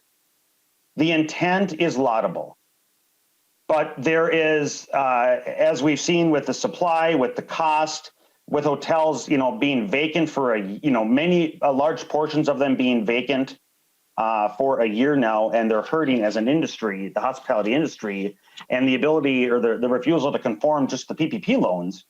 Having the very dollars that were intended to help the hospitality industry turn around and be taxed by the Democrat majority. Again, all of this stuff coming together is the perfect storm and the reason to vote no to this amendment. Thank you. The member from Carver, Representative Nash. Well, thank you, Madam Speaker. Members, you might remember, I think it was 2.5 years ago, I stood here and asked for your help to pass a law to assist with CO2 monitors in fish houses. One of my very closest friends lost his son, Sam, and in the process of trying to move that through the system, the DNR made it abundantly clear to me that this was moving way too fast to actually not only just get the things installed, but to also create a mechanism by which you can inspect them, to get them, make sure that they're actually doing what they're intended to do. So I would encourage the author to consider the enactment date as too fast, and possibly pull this amendment, have it brought up another time with a different enactment date. But secondly, I've got 2 small family-owned hotels in my district that would fall under this category, and I know for a fact that they don't have the money to do this, given the current environment. So this is I think it's a well-intended idea. Obviously, I had a bill that was very similar to this to handle carbon monoxide monitors in fish houses. But the things that we do here and the dates that we enact things have consequences in the real world that I don't know that we always think about. We just say, oh, let's have it enacted at the end of this year. That'll be a great idea. You have to think through all those things because good intentions don't always have good results when you don't ask all the people who could possibly be involved in these things. So the hotel owners are well-intended people. They never want to create a situation where things are unsafe, but enactment dates are key. And taking the advice of people both in the industry, adjacent to the industry, is critical. And for that reason, I can't vote for this. Representative Berg. Thank you, Madam Speaker, and thank you so much for the discussion. This is the beauty of collaboration, and I appreciate the comments from both sides of the aisle. I am, of course, open to the implementation date. That's something that can be discussed in conference committee. And yes, as part of the travel industry, I am adjacent to the hospitality industry. And this is really about the safety of our workers in both industries and our families. And I believe we heard about our most precious children, the safety for all of us. I'm absolutely willing to have the implementation date discussed in conference. And I just urge a green vote today for members. Thank you. All those in favor of the Berg Amendment, please say aye. Aye. Those opposed, please say no. Aye. The motion prevails. The amendment is adopted. What about the nays? Yeah, what about the nays? No. Did I seriously not call the nays? I didn't hear you. Seriously, did not. There's an amendment at the desk. The clerk will report the amendment. Oops. Well, are we not going to? Eklund moves to amend Senate File Number 1098, the third engrossment as amended. The amendment is coded A3. The member from Kuchiching, Representative Eklund. Thank you, Madam Speaker. The A3 amendment just takes out some language in the meat packers provision in the bill dealing with unemployment insurance. Deed let us know that this language was redundant or duplicative, and workers are already afforded the same protection proposed in the bill through current unemployment insurance statuses and executive orders. So I ask for a green vote, Madam Speaker. Any discussion to the Eklund amendment? Seeing none, all those in favor, please vote aye. Aye. Those opposed, please say no. The motion prevails. The amendment is adopted. There's an amendment at the desk. The clerk will report the amendment. Haley moves to amend Senate File Number 1098, the third engrossment as amended. The amendment is coded A4. Representative Haley. Thank you, Madam Speaker. And before I begin, I would like to ask for a roll call on this amendment. Representative Haley requests a roll call. Seeing 15 hands, there will be a roll call. Representative Haley. Thank you, Madam Speaker and members. The A4 amendment is related to the Workforce Development Fund language in the bill. I've appreciated working with Chair Noor on many workforce issues the past couple years, and also with Commissioner Grove and his staff. This bill, well, first I'll back up and just give everybody some grounding here. The Workforce Development Fund was started in the 80s in the state of Minnesota. It's a very unique fund. There aren't many other states that have a fund like this. It is a 0.1% payroll tax that all employers in the state pay that generates about $120 million each biennium. And the use of that fund in the past has been for chiefly two things: the displaced worker program, which when we have a major layoff in any industry or any region of the state, those monies were used for retraining when layoffs occur. And also the second part of the fund was for grants, and different groups that do workforce training would come to the legislature and appeal to us, and then we would put grants in the deed bill every year towards those different training programs. The bill contains a substantial rewrite of the process and how the workforce development funds are allocated this year. I agree very strongly with some of the work that the commissioner and his staff have done to put in benchmarks for how these funds operate.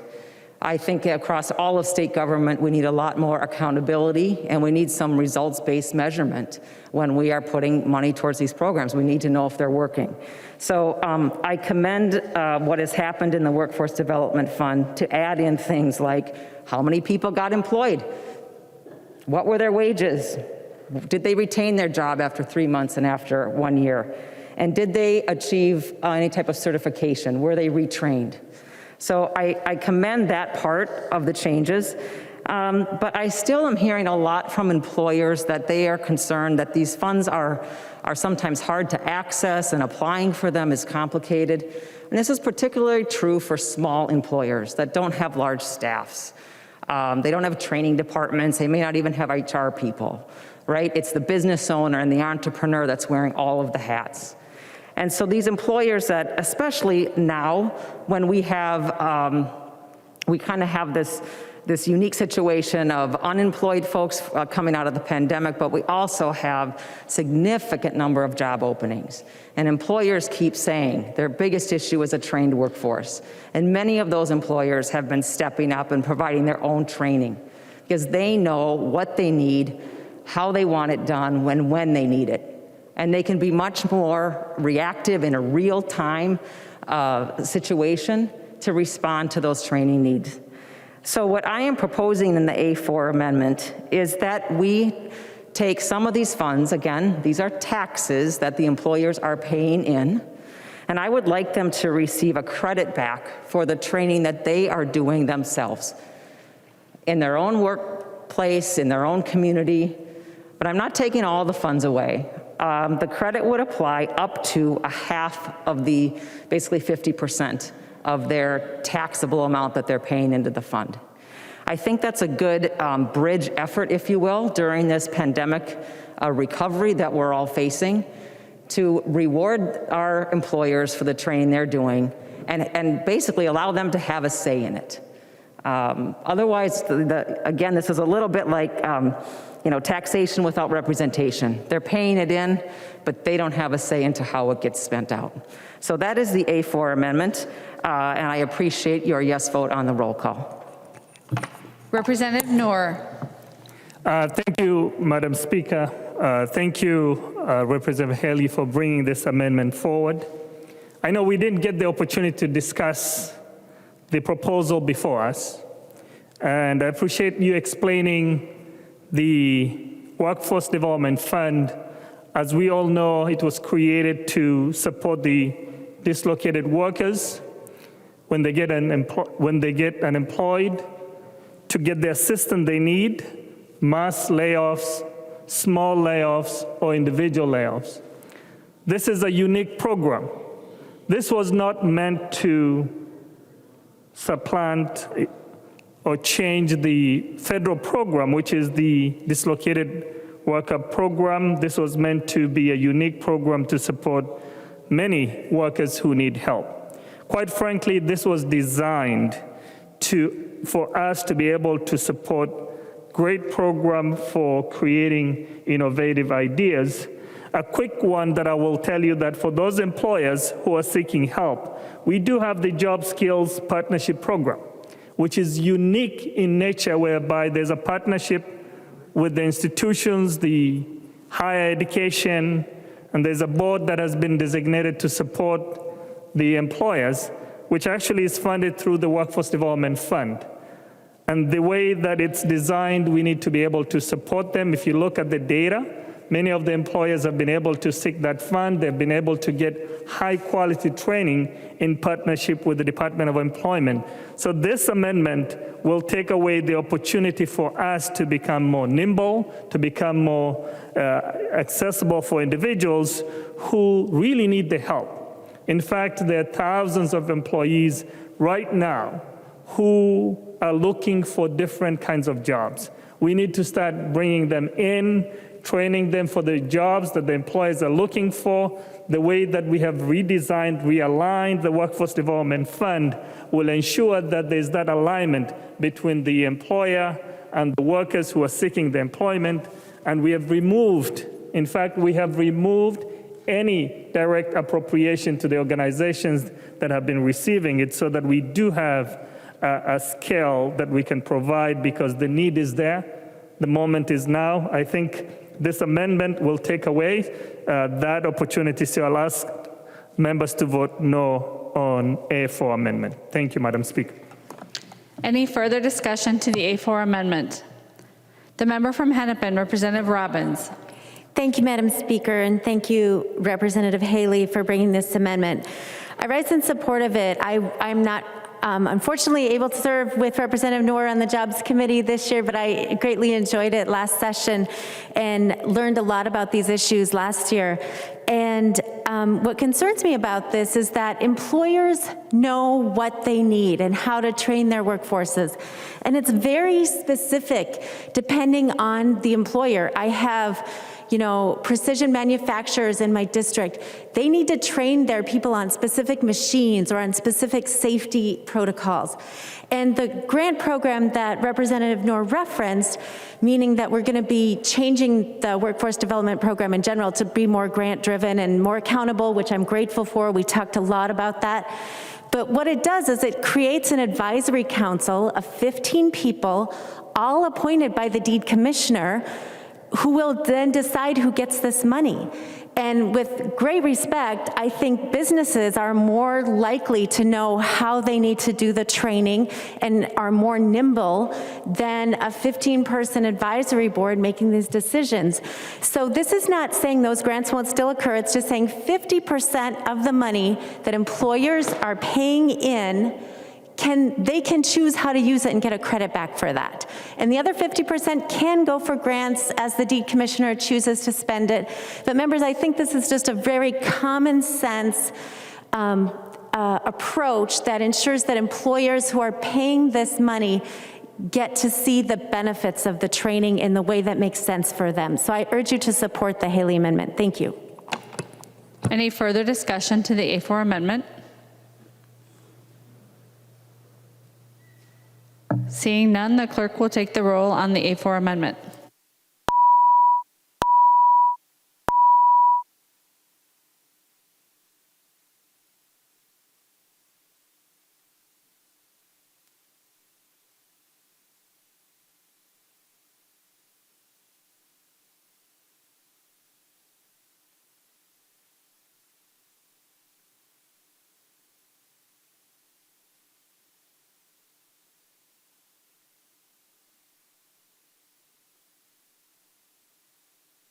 Members voting remotely, please vote.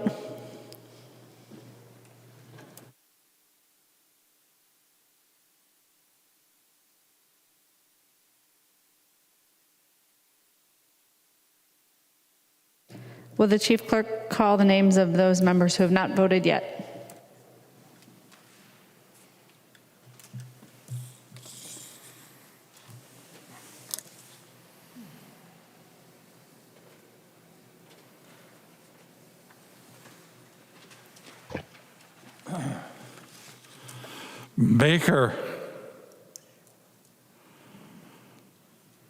Baker. Baker, aye. Bernardi. Bernardi, no. Bernardi, no. Bo. Bo, aye. Bo, aye. Davids. Davids votes aye. Davids, aye. Drazkowski. Drazkowski, aye. Drazkowski, aye. Frankie. Frankie, aye. Garofalo. Garofalo, aye. Garofalo, aye. Green. Green, aye. Green, aye. Grossel. Grosso, aye. Grossel, aye. Hassan. Hassan. Hausman. Hausman, no. Hausman, no. Heinrich. Heinrich, aye. Heinrich, aye. Mueller. Mueller votes yes. Mueller, aye. Pinto. Pinto, no. Pinto, no. Scott. Scott, aye. Scott, aye. Thompson. No. Thompson, no. The clerk will close the roll.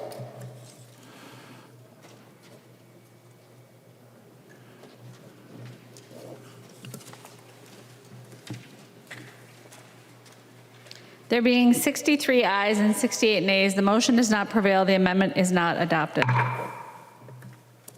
There's an amendment at the desk. The clerk will report the amendment. Haley moves to amend Senate File Number 1098 to third engrossment as amended.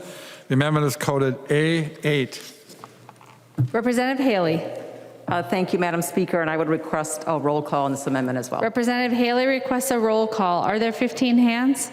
Seeing 15 hands, there will be a roll call. Representative Haley. Thank you, Madam Speaker and members. As Representative Robbins pointed out, the current language in the bill for the new Workforce Development Fund is that the commissioner would appoint 15 people to serve on a council, an advisory council, to make these awards. My amendment changes that a little bit, still with an advisory council, but I call out that there would be 4 members from the community and 3 members representing business, and that the Senate would be allowed to name 5 members and the House would be allowed to name 5 members, which would represent both the majority and the minority parties. I really think this is a logical and very reasonable step. We are making dramatic changes to this fund that employers are paying taxes into, and I think the business owners that run these businesses should have a say in how the money gets dispersed. And I also think the legislature should have a say. I know many of us have bills that have come through deed, if not this session, but in previous sessions, and we know of the work development and training agencies in our district and across the state that we think are capable of producing the results that the state needs. So rather than abdicating that entire responsibility to an agency of the state government, I think the legislature should have a say, as well again as the employers that pay into this fund. So that is what my amendment is doing, is clarifying the membership on the advisory council to appropriate this money again, which is $120 million paid for by employers into the state every biennium. I would appreciate your yes vote. Thank you, members. Discussion to the A8 amendment. Representative Noor. Thank you, Madam Speaker. Thanks again, Representative Haley. I think I started when I was looking at the Grant Review Committee, Advisory Committee. It wasn't meant to be the way it was designed. In fact, I wanted us to be part of that process. Quite frankly, I was told that we cannot be interfering with the work of the executive branch, whereby we have legislators making a direction or recommendation to the department. I think there were some findings done through the OLA, and there's so many other things that we have looked into. I will continue to look into a process where we can allow legislators to be part of that advisory council. But based on this recommendation, we run into a gray area where the recommendation for the grants are going to be made by legislator to the executive branch, which is deed. So for that reason, I ask you to vote no on this amendment. Discussion to the Haley A8 amendment. Representative Haley. Thank you, Madam Speaker, and thank you, Representative Noor.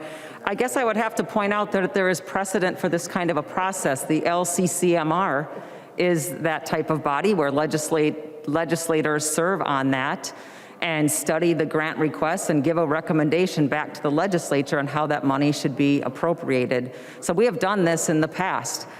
So I'm not sure about your comment that we can't interfere with executive branch decisions. That kind of makes the hair stand up on the back of my neck, frankly. In addition, another option just for you to consider, Representative Noor, as you continue to work on your bill, this could be an assignment that the Governor's Workforce Development Board could also take on, in addition to having legislative input. That is a board that studies these issues and has representation from all over the state and has representation from labor and industry all over the state as well. So I would ask that you consider that input as well, members, and I ask for your green vote. Any further discussion? Seeing none, the clerk will take the roll on the A8 Haley amendment.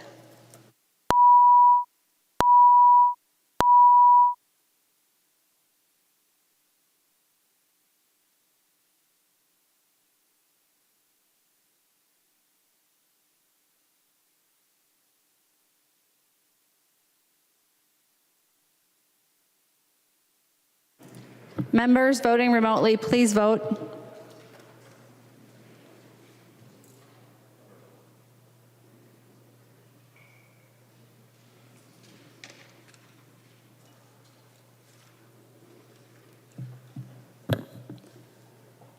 Will the clerk please call the names of those members who have not voted yet?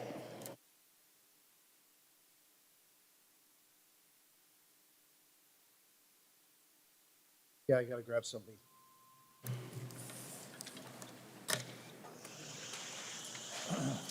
Backer. Backer, aye. Backer, aye. Baker. Baker, aye. Bowe. Bowe, aye. Bowe, aye. Daniels. Daniels, aye. Daniels, aye. Davids. Davids votes aye. Davids, aye. Green. Green, aye. Green, aye. Grossel. Grossel, aye. Grossel, aye. Hassan.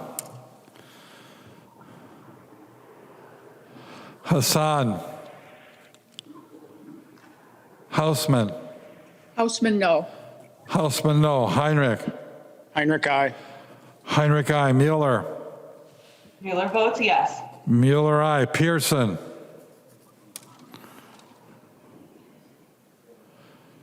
Pearson. Sandell. Sandell. Scott. Aye. Scott, aye. Thompson. No. Thompson, no. The clerk will close the roll. Sandell, no. Madam Speaker, Lee, no. Want me to announce them? What was it again? Sandell votes no. Lee votes no. Thank you. 62 to 69. There being 63 ayes and 69 nays, the motion does not prevail. The amendment is not adopted. There is an amendment at the desk. The clerk will report the amendment. Hamilton moves to amend Senate File Number 1098, the third engrossment as amended. The amendment is coded A12. The member from Cottonwood, Representative Hamilton. Thank you, Madam Speaker. And the A12 amendment, this is addressing the agency's percentage that can be used for administration costs. Typically, what we'll normally see is anywhere between 3 and 5%. And there's 3 areas here where it's anywhere from 7 to 10%. Specifically on lines 1.3, this is dealing with the small business COVID-19 grants. There's $50 million in that account, and it states that 10% can be used for admin.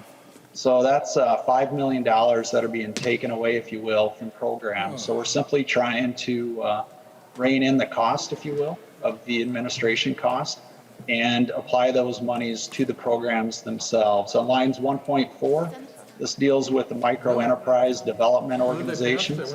Again, 10% and reducing that down to 5%. Then on lines 1.5, this deals with the family medical benefits. It's taken 7 and reducing that down to 5%. Madam Speaker, I'd ask for a roll call and ask for your support. Yeah. Representative Hamilton requests a roll call. Seeing 15 hands, there will be a roll call. Discussion to the Hamilton amendment. Representative Noor. Thank you so much, Madam Speaker. Representative Hamilton, it was great working with you on this bill and some of the other sections that we made sure that we have a great bill before us. But when you look at the 10% for the grant for the businesses, these are nonprofit organizations who are going to be receiving that 10%. Can you imagine the initiatives who have told us that if you're not providing us with enough resources for them to collect the paperwork to ensure that every recipient of the fund complies with the requirements, with the intent that we have. For that reason, and also for the micro enterprise, it's for the same case. We're supporting CDFIs, we're supporting the nonprofit organizations to do the work that is necessary. For them to succeed, they need additional funds, and that's why it's reflected in the bill. This is not funding the department. It's for the organizations like the Minnesota Initiative Foundation and also the CDFIs. So I will ask for no vote on this amendment. Further discussion to the Hamilton A12 amendment. And Madam Chair. Representative Hamilton. Thank you, Madam Chair, and thank you, Chair Noor. It's a pleasure working with you as well. I truly enjoy it. You know, Chair Noor, we have other grants that are issued to some of those entities that you spoke of, and it's not anywhere near the 10% administration cost. So again, I'm simply trying to rein that admin cost in. Like I said earlier, it's normally around 3 to 5%. And these 3 instances, it's anywhere from 7 to 10%. Once again, members, I simply ask for your support. Thank you, Madam Speaker. Seeing no further discussion, the clerk will take the roll on the Hamilton A12 amendment.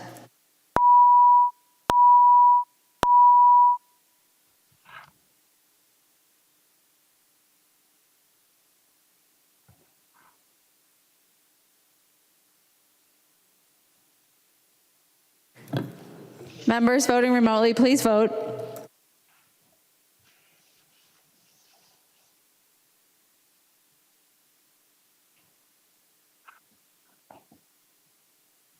Will the clerk please call the names of those members who have not voted yet?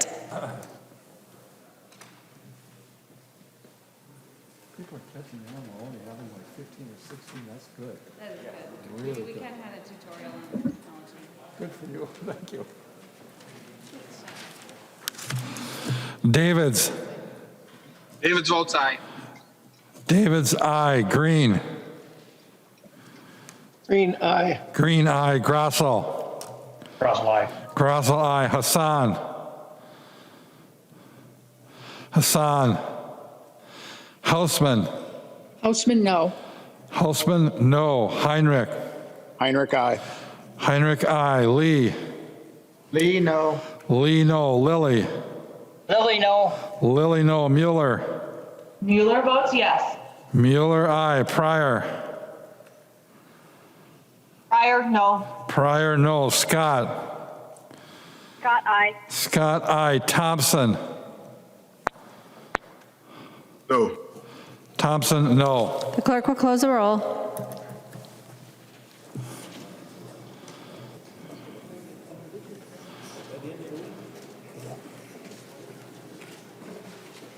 There being 64 ayes and 69 nays, the motion does not prevail. The amendment is not adopted. There are no further amendments at the desk. The clerk will give the bill its third reading. Third reading, Senate File Number 1098, as amended. Third reading as amended. Discussion to the bill as amended. The member from St. Louis, Representative Olson. Thank you, Madam Speaker. And I rise in support of this really wonderful bill. And I just want to thank Chair Noor and Chair Eklund and the staff for excellent work. They delivered on something that I heard in yesterday's prayer for us to come together from gravel roads to city streets. And I believe this bill does that. And I just want to especially thank Chair Noor. It was a delight to sit on the Workforce Committee and watch this bill come together. In particular, I want to highlight the investments in childcare as a workforce issue that's so important to my community and into Greater Minnesota in particular. And we know that supporting early care and learning is about parents being able to work and about employers being able to hire and expand, and also about giving children a great start. But this doesn't stand alone. It comes together with the bill we passed off the House floor yesterday. It comes together in the HHS bill and the capital investment bill. We are making big strides around access and affordability to childcare as a workforce issue, as a parent issue, as a caregiver issue.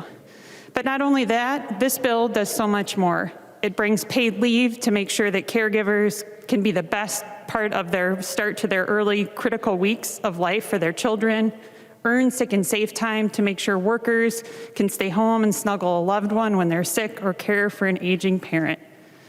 Together, these provisions build a stronger, healthier workforce across the state.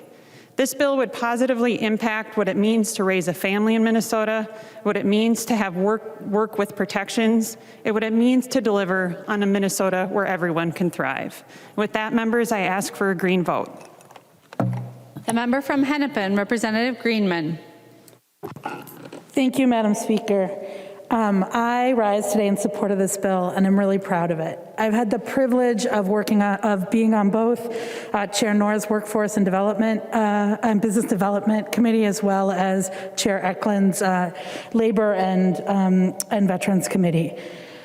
This is a great bill, and we got here by listening to workers and small businesses to listen to what they were telling us. They need healthy and safe, to be healthy and safe on the job, to build and grow their small businesses, and to care for themselves and their loved ones. This bill listens to Minnesotans. It invests in helping Minnesota workers, small businesses, and our communities recover from the pandemic and come out stronger. I'm really proud of a lot of provisions in this bill, but I want to focus my comments on the piece that ensures fairness for our in our unemployment system, specifically for hourly school workers. It ensures that the tens of thousands of bus drivers, paraprofessionals, educational assistants, lunchroom staff, those who are caring for our kids have the same access to unemployment benefits as other Minnesota workers have when they lose their job through no fault of their own. Hourly school workers need this fairness now more than ever. These Minnesotans have been caring, feeding, and educating and safely transporting our kids. And during COVID, they've stepped up in new ways, preparing and delivering food to students, keeping our schools clean and safe. And they've always deserved this fairness. This is long overdue. But this year, more than ever, we have to get this done. This is a critical policy for the safety of all Minnesota kids. This workforce is a majority women and often people of color. They're workers who get a lot of lip service. A lot of folks tell them how great of a job they're doing and how important they are. But what they need is us to get this done. They're making less than $15 an hour. We need to do more than pay these workers lip service. We also need this for our school districts because it provides a stability and job stability that oftentimes is lacking. Bus drivers, paras, educational assistants, food service, these are all jobs with high turnover. Excluding workers from unemployment benefits can make it harder to retain workers. Our current law is not good for workers, and it means that schools lose valuable staff. This policy change is good for school kids, it's good for workers, and it's good for our schools. The Minnesotans who are driving bus, who are preparing school lunches, who are assisting kids in the classroom deserve the same economic security as other Minnesota workers. It's long overdue, and I am grateful that this bill gets it done. Thank you, Madam Speaker. The member from Cass, Representative Poston. Thank you, Madam Speaker and members. I think the problem right now with labor is that we need to get businesses back on track. We need to get job creators back on track. And this bill, unfortunately, does not do that. When I'm not working in the legislature, I own a business. We operate 5 restaurants and a catering business in the Brainerd Lakes area. And I'd like to tell you a little bit about our last year and where we are today. But it's not just about my business. This story can be duplicated many times. The past year really has been hell for our company and for our folks. It's been like a roller coaster. Because of emergency powers mandates, we've been closed 100%. We've been partially open. We've been in the pickup or takeaway and delivery business, which we've never been before. So we had to pivot and make that change. We were mandated that we could only serve outdoors for a period of time. We built a new deck, a new patio at one of our locations, and we put up domes so people could eat outside as the weather got kind of cool. Again, this has been a roller coaster for our business and our team. I've got folks on our team that have lost their job 4 times in the past year. We've had to let them go and bring them back 4 times. And I'll tell you, for me and my partner, there's nothing more difficult than that. Nothing more difficult than that. Telling someone that their job is gone. We've had some other things happen because of this. Right now, it's become very difficult for us to hire folks. You've heard that a couple of times, I think, today, that hiring people is really tough with the unemployment issues that are going on. In the hospitality business, it's so uncertain, people just aren't looking for jobs there. Representative Noor made the comment that there's lots of people out looking for jobs. Well, Representative Noor, please send them to the Brainerd Lakes area because we need them, especially in the hospitality industry. I know most people in the restaurant business up here. I know most people in the resort business up here. We're all hurting for help. We've had to do things like reduce our hours of operation. We've had to reduce the days that we operate. We've had to reduce the size of our menus because we can't find people to work in the kitchen. You heard Representative Frankie say he hasn't been able to find a cook since November, and we're in the same boat. We have a brand new restaurant that's going to open in 2 weeks, and we're very excited about it, but we're very concerned that we're going to be able to staff it. And that restaurant has been on our books for a year, and it's now just coming around to opening time. Our wedding business has been cut dramatically. Last year, we had very few because of the COVID mandates. This year, even though they've changed a bit, we're still going to do about half as many weddings as we did before COVID. And that's a big reduction for us. And I don't need to tell you that all of these things that create less business, it's not just for us. You know, our food supplier has less business, our pop supplier has less business, our beer distributors have less business. Everybody that we work with has less business because of what's going on right now. I really wish this bill was addressing some things, or the legislature was addressing some things that really should be on the top of our priority list. Things like PPP tax conformity. Why are we waiting on that? Employers need that. They need to know that that is going to be taken care of, and it's being held hostage right now. And there's so much uncertainty that people aren't spending money, that people, if they can't find someone to hire, might not be hiring somebody. We need to fix the unemployment taxes. I can't tell you, my folks have come to me repeatedly and just said, are they gonna, take care of these taxes on this additional unemployment? Why is every other state doing it and why are we not? The same thing with PPP conformity. Why is every other state doing it and we are not? What's wrong with Minnesota? That's what I get from people. Really to get labor back on track, to get people back to work, we need to get open 100%. And you know what? We can do that safely. We have shown that we can do that safely. We need to get back on track. We need to get this PPP conformity done. We need to get unemployment fixed. We need to get back open to 100%. These are the things that will help get our economy going again. These are the things that will get the job creators creating more jobs. I would love to have more people right now. And again, Representative Noor, I'm begging you, buddy, send them my way because we need the help. And if there's anybody right now listening from the Brainerd Lakes area, they're going, yes, please send them. We need them because we're in tough shape right now.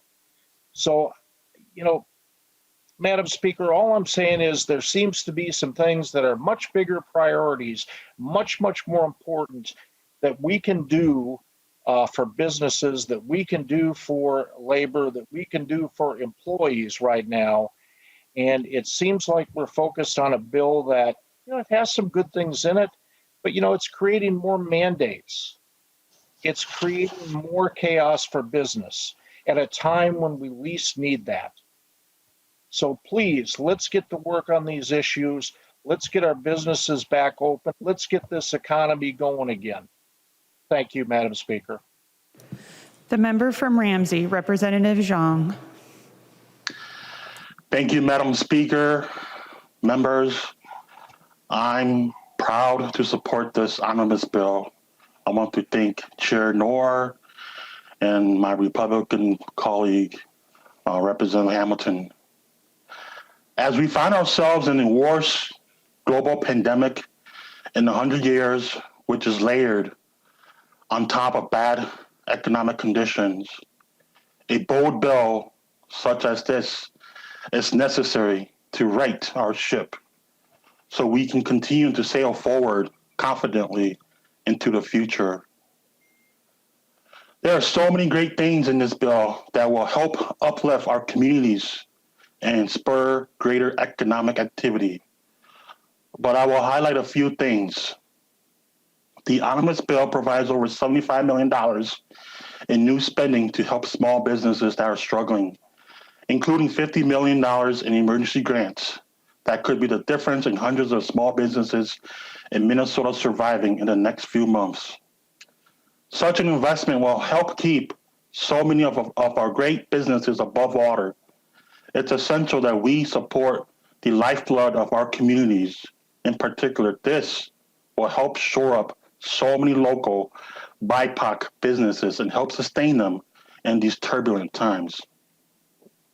Paid family leave creates a social insurance program that will provide up to 12 weeks of paid leave in a year so that Minnesota workers no longer have to choose between a paycheck and taking care of a family member with a serious health condition. We know that this pandemic has forced many people, especially women, out of the workforce to become stay-at-home moms to ensure their children can faithfully succeed in at-home learning. It should not be a choice between looking after someone you love or losing another source of income in the household. This bill also includes several changes to our laws governing unemployment insurance, including making school workers eligible for UI benefits in the summer months, and finally making high school students eligible for unemployment insurance. So many people take up the mantle of leadership at home from a young age to be a pivotal income earner to support the family or be another breadwinner. Many children in communities of low wealth and BIPOC or immigrant households like me start to work at a young age out of necessity.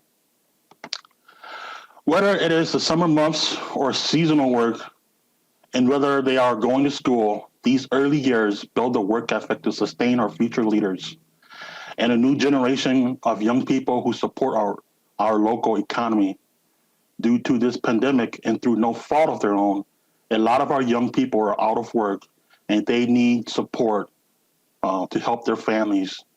These measures help sustain so many families, and it is essential that we support them.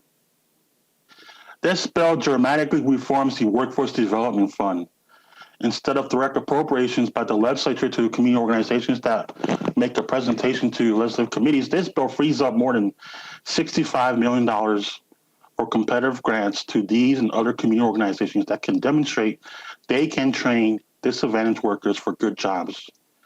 In a time where growing inequality exists across everywhere of race, class, and other factors, it's the most important thing for us now to look at how our systems are truly changing the landscape and lifting everyone out of poverty and into financial success and obtaining meaningful job skills.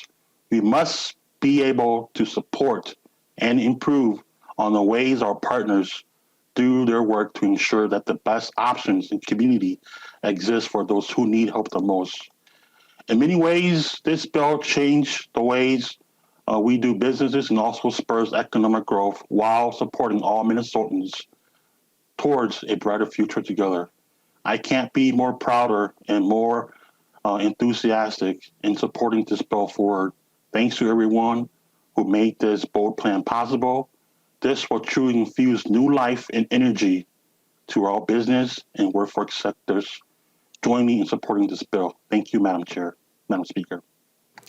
The member from Meeker, Representative Erdahl.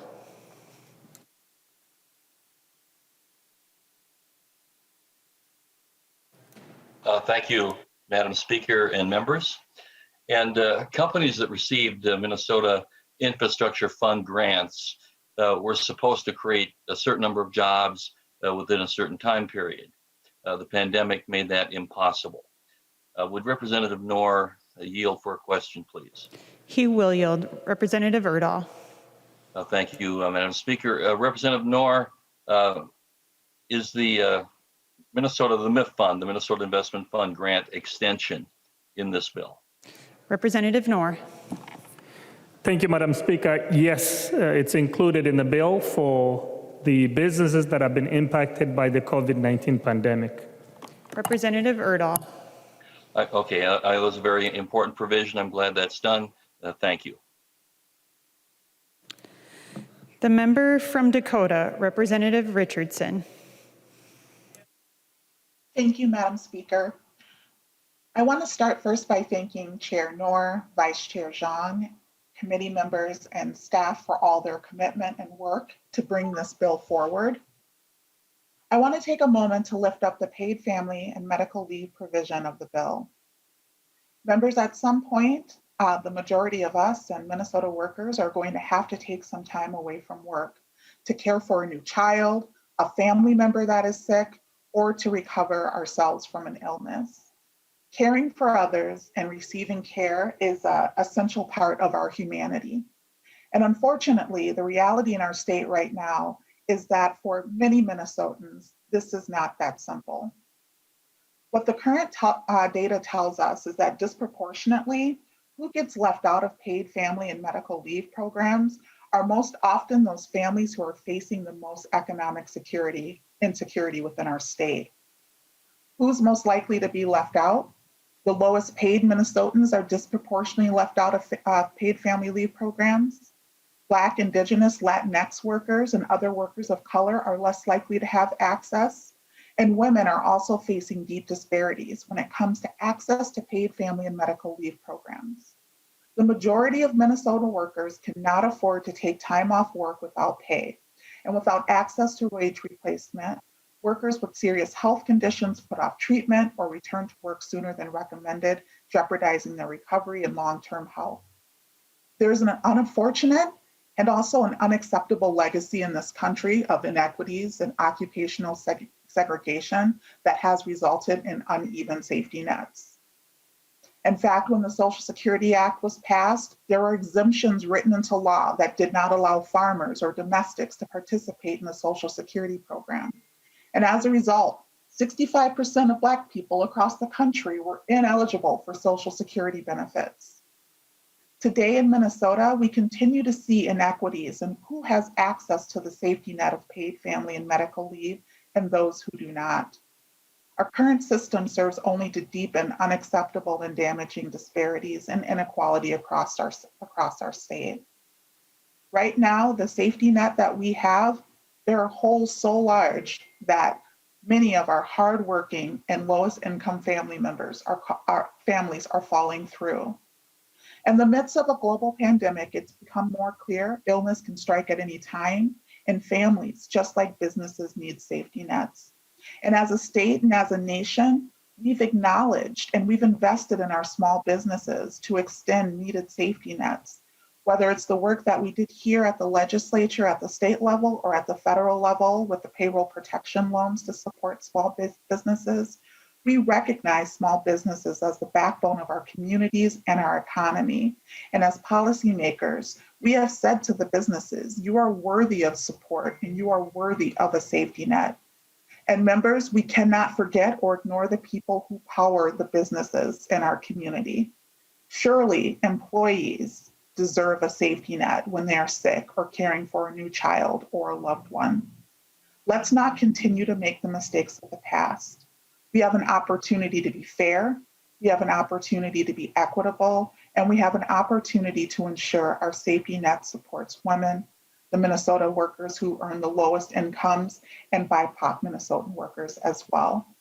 Beyond the equity implications, there are more tangible benefits with a paid family and medical leave program. Employers benefit with increased employee retention, reduced turnover, increased loyalty and morale. Paid leave boosts labor force participation. There are also numerous health benefits. Paid family leave programs have been shown to reduce the number of preterm babies.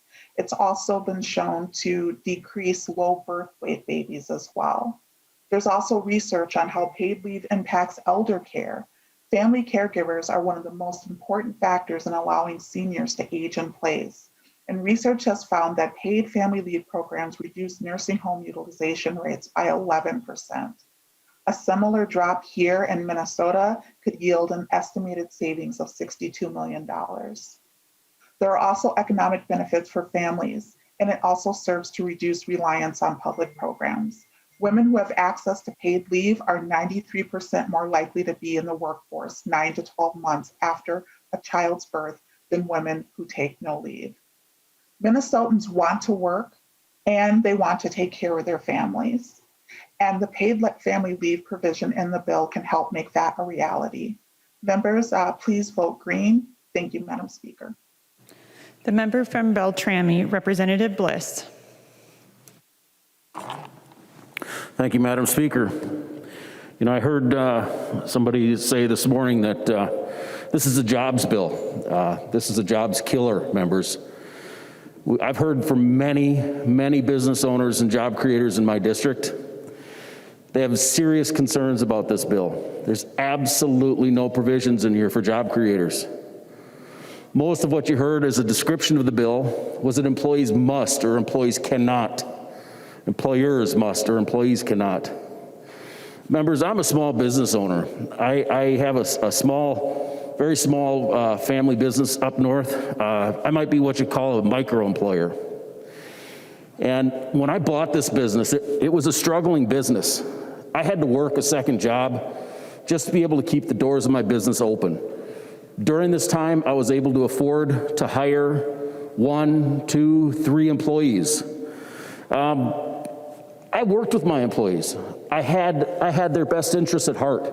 They were my neighbors. They were my friends. And this bill, the paid family leave and the sick and safe time, takes away the flexibility I need to deal with my employees.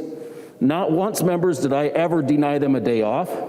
Not once did I ever deny them time to be with their family. We worked it out. I let them come on another day to work on their hours if they needed them.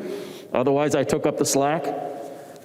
I never took time off in my business. It's a 24/7 business. I didn't have the luxury of taking a sick day, and that's my choice. I recognize that's my choice. But remember, members, for the first several years of me owning this business, I didn't turn a profit, not at all. I took every penny that I owned, rolled it back into my business.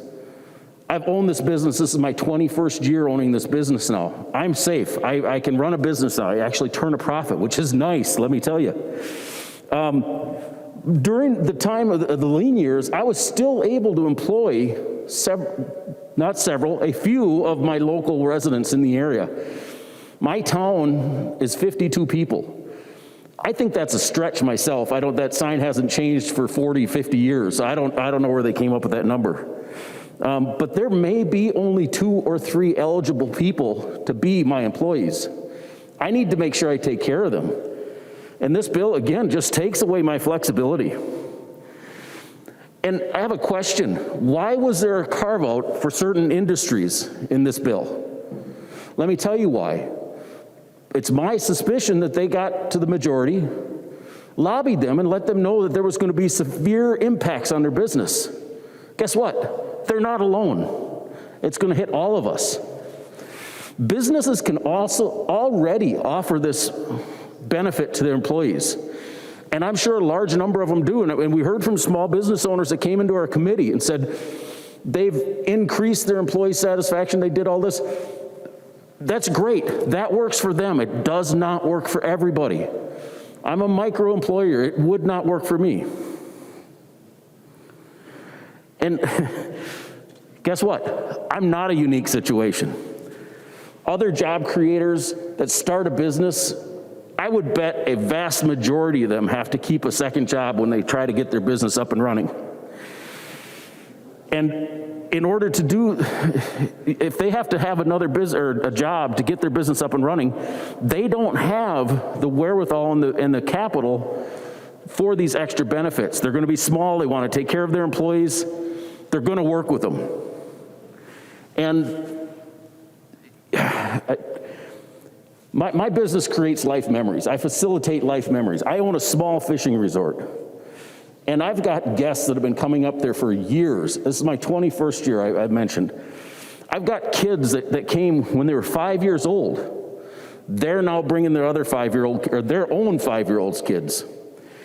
And, you know, think about it. I don't know if when you were young, if you had any chance to go to a fishing resort or a family resort when you were young with your family. I remember going to these resorts and spending the day with my dad on a small fishing boat, fishing for crappies and rock bass, and coming back and frying them up to eat for dinner. Well, guess what, folks?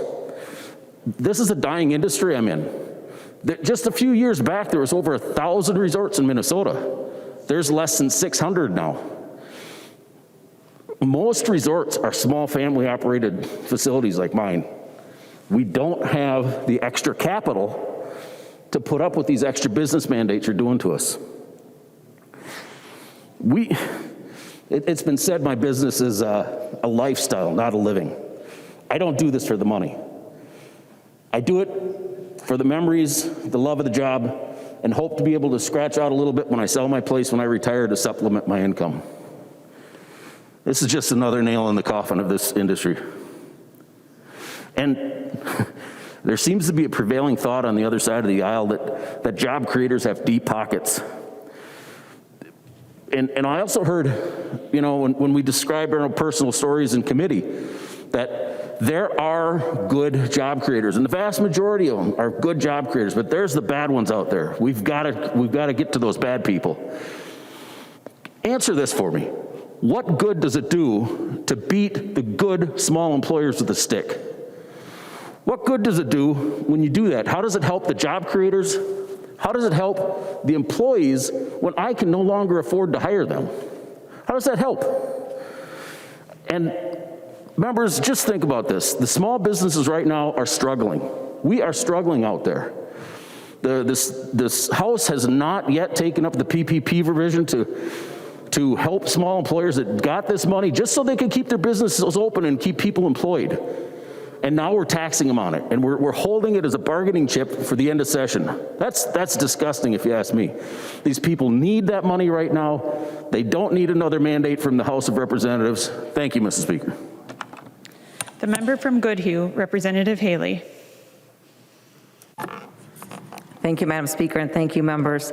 Thank you, Representative Noor. It's a pleasure to work with you, and I often wish we could make more progress in a bipartisan fashion. There's things I like about your bill, but I have to highlight some things that I think are very problematic. I'm going to focus on things that have not been brought up yet today. So one of those is the extension of unemployment benefits, and I have a question for you if Representative Noor would yield. He will yield. Representative Haley. Thank you, Madam Chair.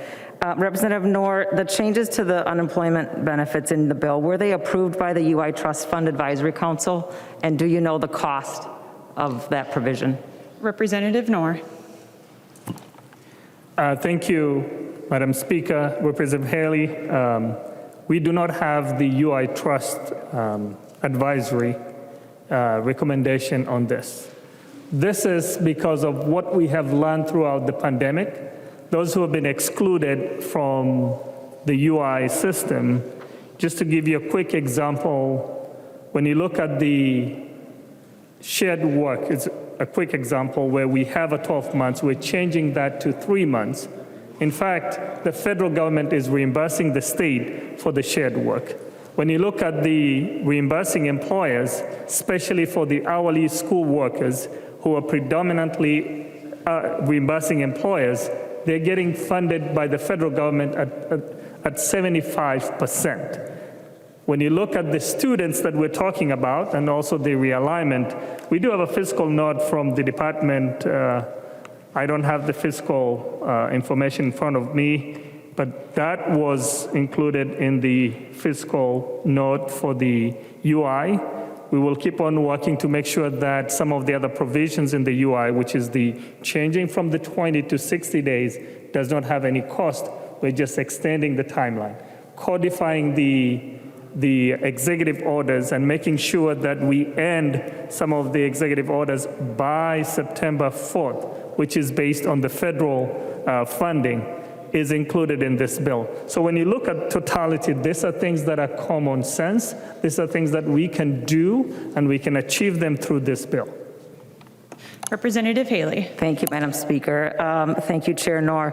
I appreciate the explanation, but I guess in all that, I didn't hear that we know a cost for these provisions, and the UI Trust Fund is currently $1.3 billion in deficit, and those costs will get passed on to the employers who pay into the UI Trust Fund at a time when all of our small businesses have had the most difficult year that anybody could imagine. So I have a concern about that provision and really think we need to be doing more to help our employers and really to be creative about reskilling, retraining, upskilling employees all over the state. There are thousands of jobs open. I know in my own community, Red Wing Shoe has a $3,000 signing bonus. They have hundreds of jobs open and they can't find workers. So I would prefer that we focus our efforts on the training and connecting the people that are looking for jobs to the openings that we have all across the state. We've got to address the UI Trust Fund deficit as well.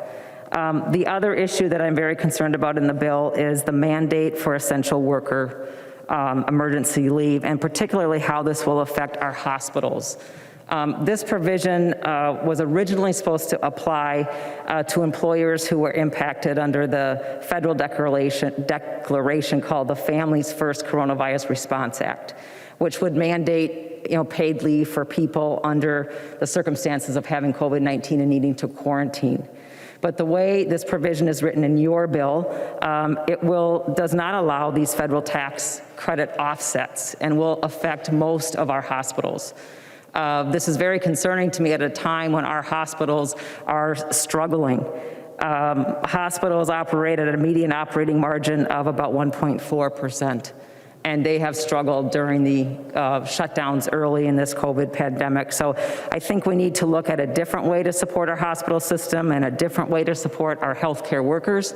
And we could use some of the federal American Recovery Plan money to do that. But this provision for emergency leave will only further hurt that industry.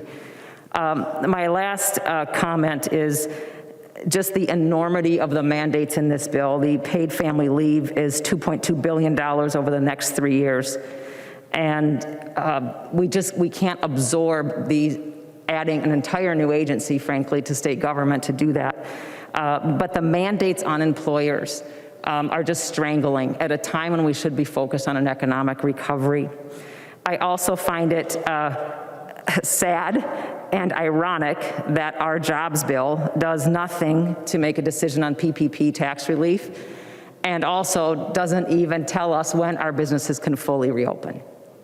So we're willing to identify lots of new programs and lots of new mandates, but we are not willing to address the question of when businesses can fully reopen. So for all those reasons, Representative Noor, as much as I like partnering with you, I will be a no vote today on your bill. The member from Candy, Ojai, Representative Baker. Thank you, Madam Speaker and members, and most of you know I'm a business guy, and this is a big deal for me. And again, I think one of the neatest people here is Chair Noor. He is a good listener. I mentioned that earlier, and I appreciated him taking on my amendment today. And I feel like that today's message is 2 or 3 parts from my standpoint anyway. And again, we've heard a lot about the mandates and the heavy load it is. Again, I really want people to understand that I really do try to come down here and help fix things and find solutions. But again, when I came down here in January, we all knew where we were at with the pandemic. It wasn't like a year ago where we came down and thinking it was going to be a normal year and everything blew up in March. So we came down this January knowing we had a lot of work to do with not only balancing a budget, but we had to address the situation with emergency orders. How do we help our economy? How do we get people back to work? All those kind of things, with a whole bunch of other, I know, issues and stuff with public safety and so on. But I appreciate the honesty from some of the members in the majority in the House to say that when they came down here in January, they had no plan to help businesses lift with restrictions, with how to figure out how to get them reopened. They thought that was all on the governor. And they were honest with me, and I thank them for that. They had no plan. I came down here with how do we get them open? How do we do our job? I still had this fantasy that we still had a part to play in this. And then again, we worked through a lot of the ideas that have been floating around for a number of years. Again, paid family leave, earn sick and safe, other mandates coming in businesses. And I think that's fairly normal for legislators, especially a divided legislator, to come up with these ideas and work through them, sift through them. Let's find out the right things to do. But what was different this year was we don't even have businesses reopen yet. This was not a year, members, that we should have looked at it like just another regular year to go after businesses and mandates because it was just another normal year. Now let's be honest about this. Businesses can only handle so much. And that's something that was just disheartening for me as a moderate guy who loves working with everybody, but I just never felt like anything that I said was heard when it came to real operational stuff when it comes to running a business. And, you know, even things like Representative Dabney's bill. He wants to have a bill that restaurants, when you do credit card charges, if a customer leaves a $100 bill for a tip, let's say, not a $100 bill, but on a $100 on a credit card, businesses have a choice to make. They can either give them everything that they take in of that credit card fee. So if I, and as a restaurant operator, and I sold it again about a year and a half ago or so, but I was clear about my employees in my handbook that, by the way, we have a 1.8% reduction in your tips on your credit cards because I will give you everything I get goes to you, the employee. Because I will get $98.50 out of that $100 tip. But even this year, this little thing in the restaurant industry, where restaurants are still limited by 75%, event centers are at 50%. But even this year, You didn't even think about maybe waiting another year. It's just a policy bill. It doesn't have to pass this year. Why would you do that now? And you know, when I owned this awesome restaurant in Wilmer called the Oaks at Eagle Creek, the total for me in a year's given time was about $3,200 is what I didn't have to pay out in more wages for money that I was never ever going to receive. So that was the amount that, if you want to call it, was deducted from those credit card fees. But I promise you, my employees got everything I got, and it all went to them. But yet you tee it up like it's wage theft. Folks, I'm giving them everything I'm getting. But when you start slicing that onion and putting more layers on it like that, and you think that I'm standing up and complaining about these other mandates, we get credit for nothing. So as a business guy, I'm just telling you, it's a bit frustrating to do business like this when you feel like you're always the enemy. We are not hurting our employees, but we're upfront with them when we tell them, when we hire our servers, our bartenders, hey, by the way, if you get $250 in tips today on your credit card statement, at the end of the night you have to leave us $6.22 because that's what's charged to me because I can't give it to you something I don't have. But that's even in the bill. Representative Carlson has something in the bill here to guarantee to hire back workers who were laid off because of the COVID. I actually support the genesis of the bill. Like, yes, those employers will hire them back first.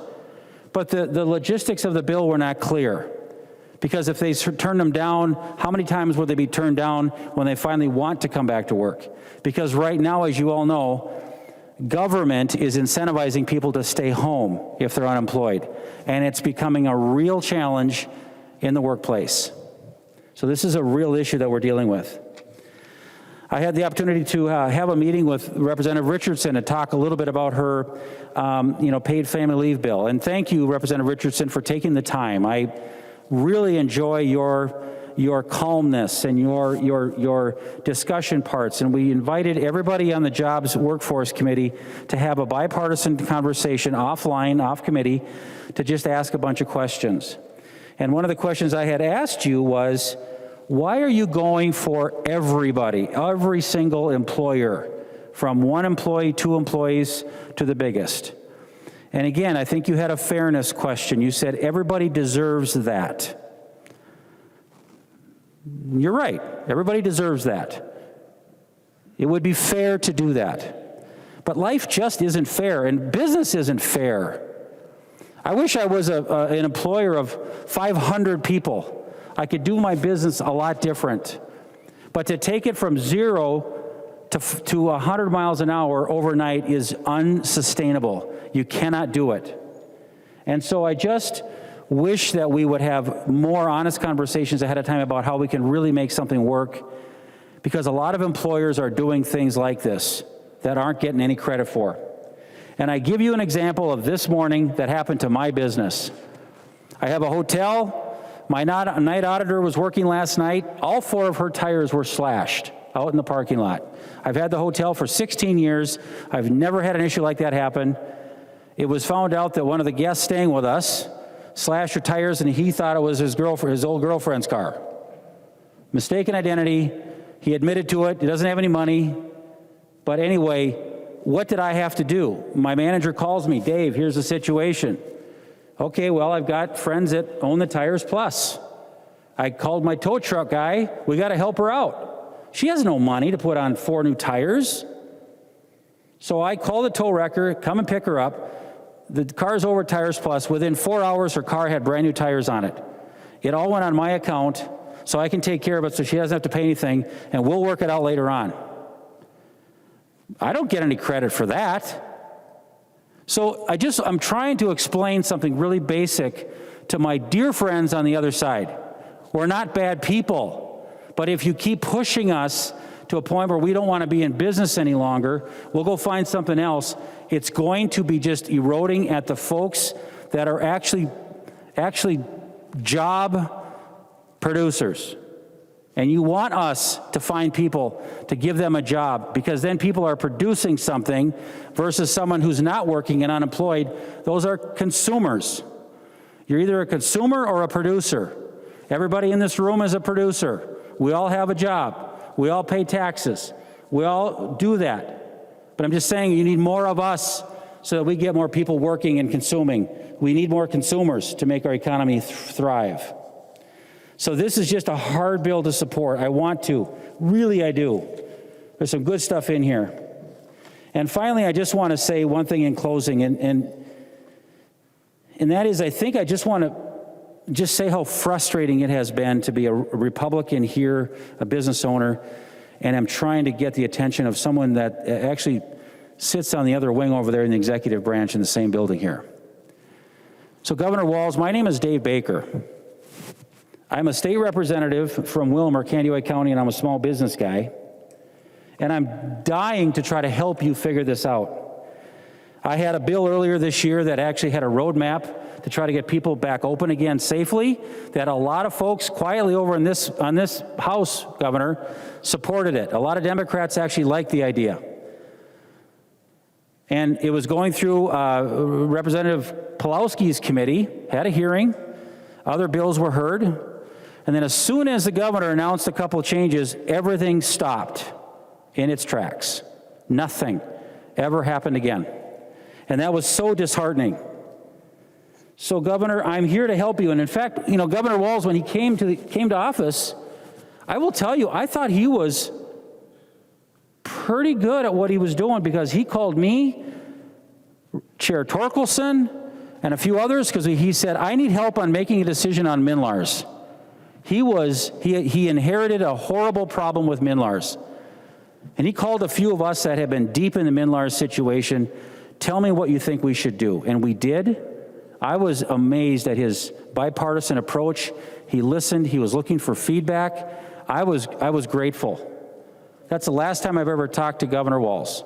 And I really do hope that he understands who I am, what I want to do, and I'm here to help. Because right now, when we had the turkey crisis 5 years ago, when I was a freshman, millions and millions of turkeys were slaughtered and killed because of the issue of the avian flu. Here's what I will tell you. Governor Dayton at that time did everything he could to pull everybody together in the same room to do the right thing. And I was grateful for that. So Governor Walz, take a page from the Dayton book, work in a bipartisan fashion, get over this stuff. Let's do something right, but we have to do something for our businesses. So members, I can see a lot's going on. We're going to wrap this up. So please, we can do better. We'll do a better job next time around. Thank you, Chair Noor. We'll do better. Thank you. The member from Hennepin, Majority Leader Representative Winkler. Madam Speaker, we will recess until approximately 4 o'clock or shortly thereafter, and I move a recess to the call of the chair. Representative Winkler moves a recess to the call of the chair. All those in favor? Aye. All those opposed? No. The House stands in recess to the call of the chair.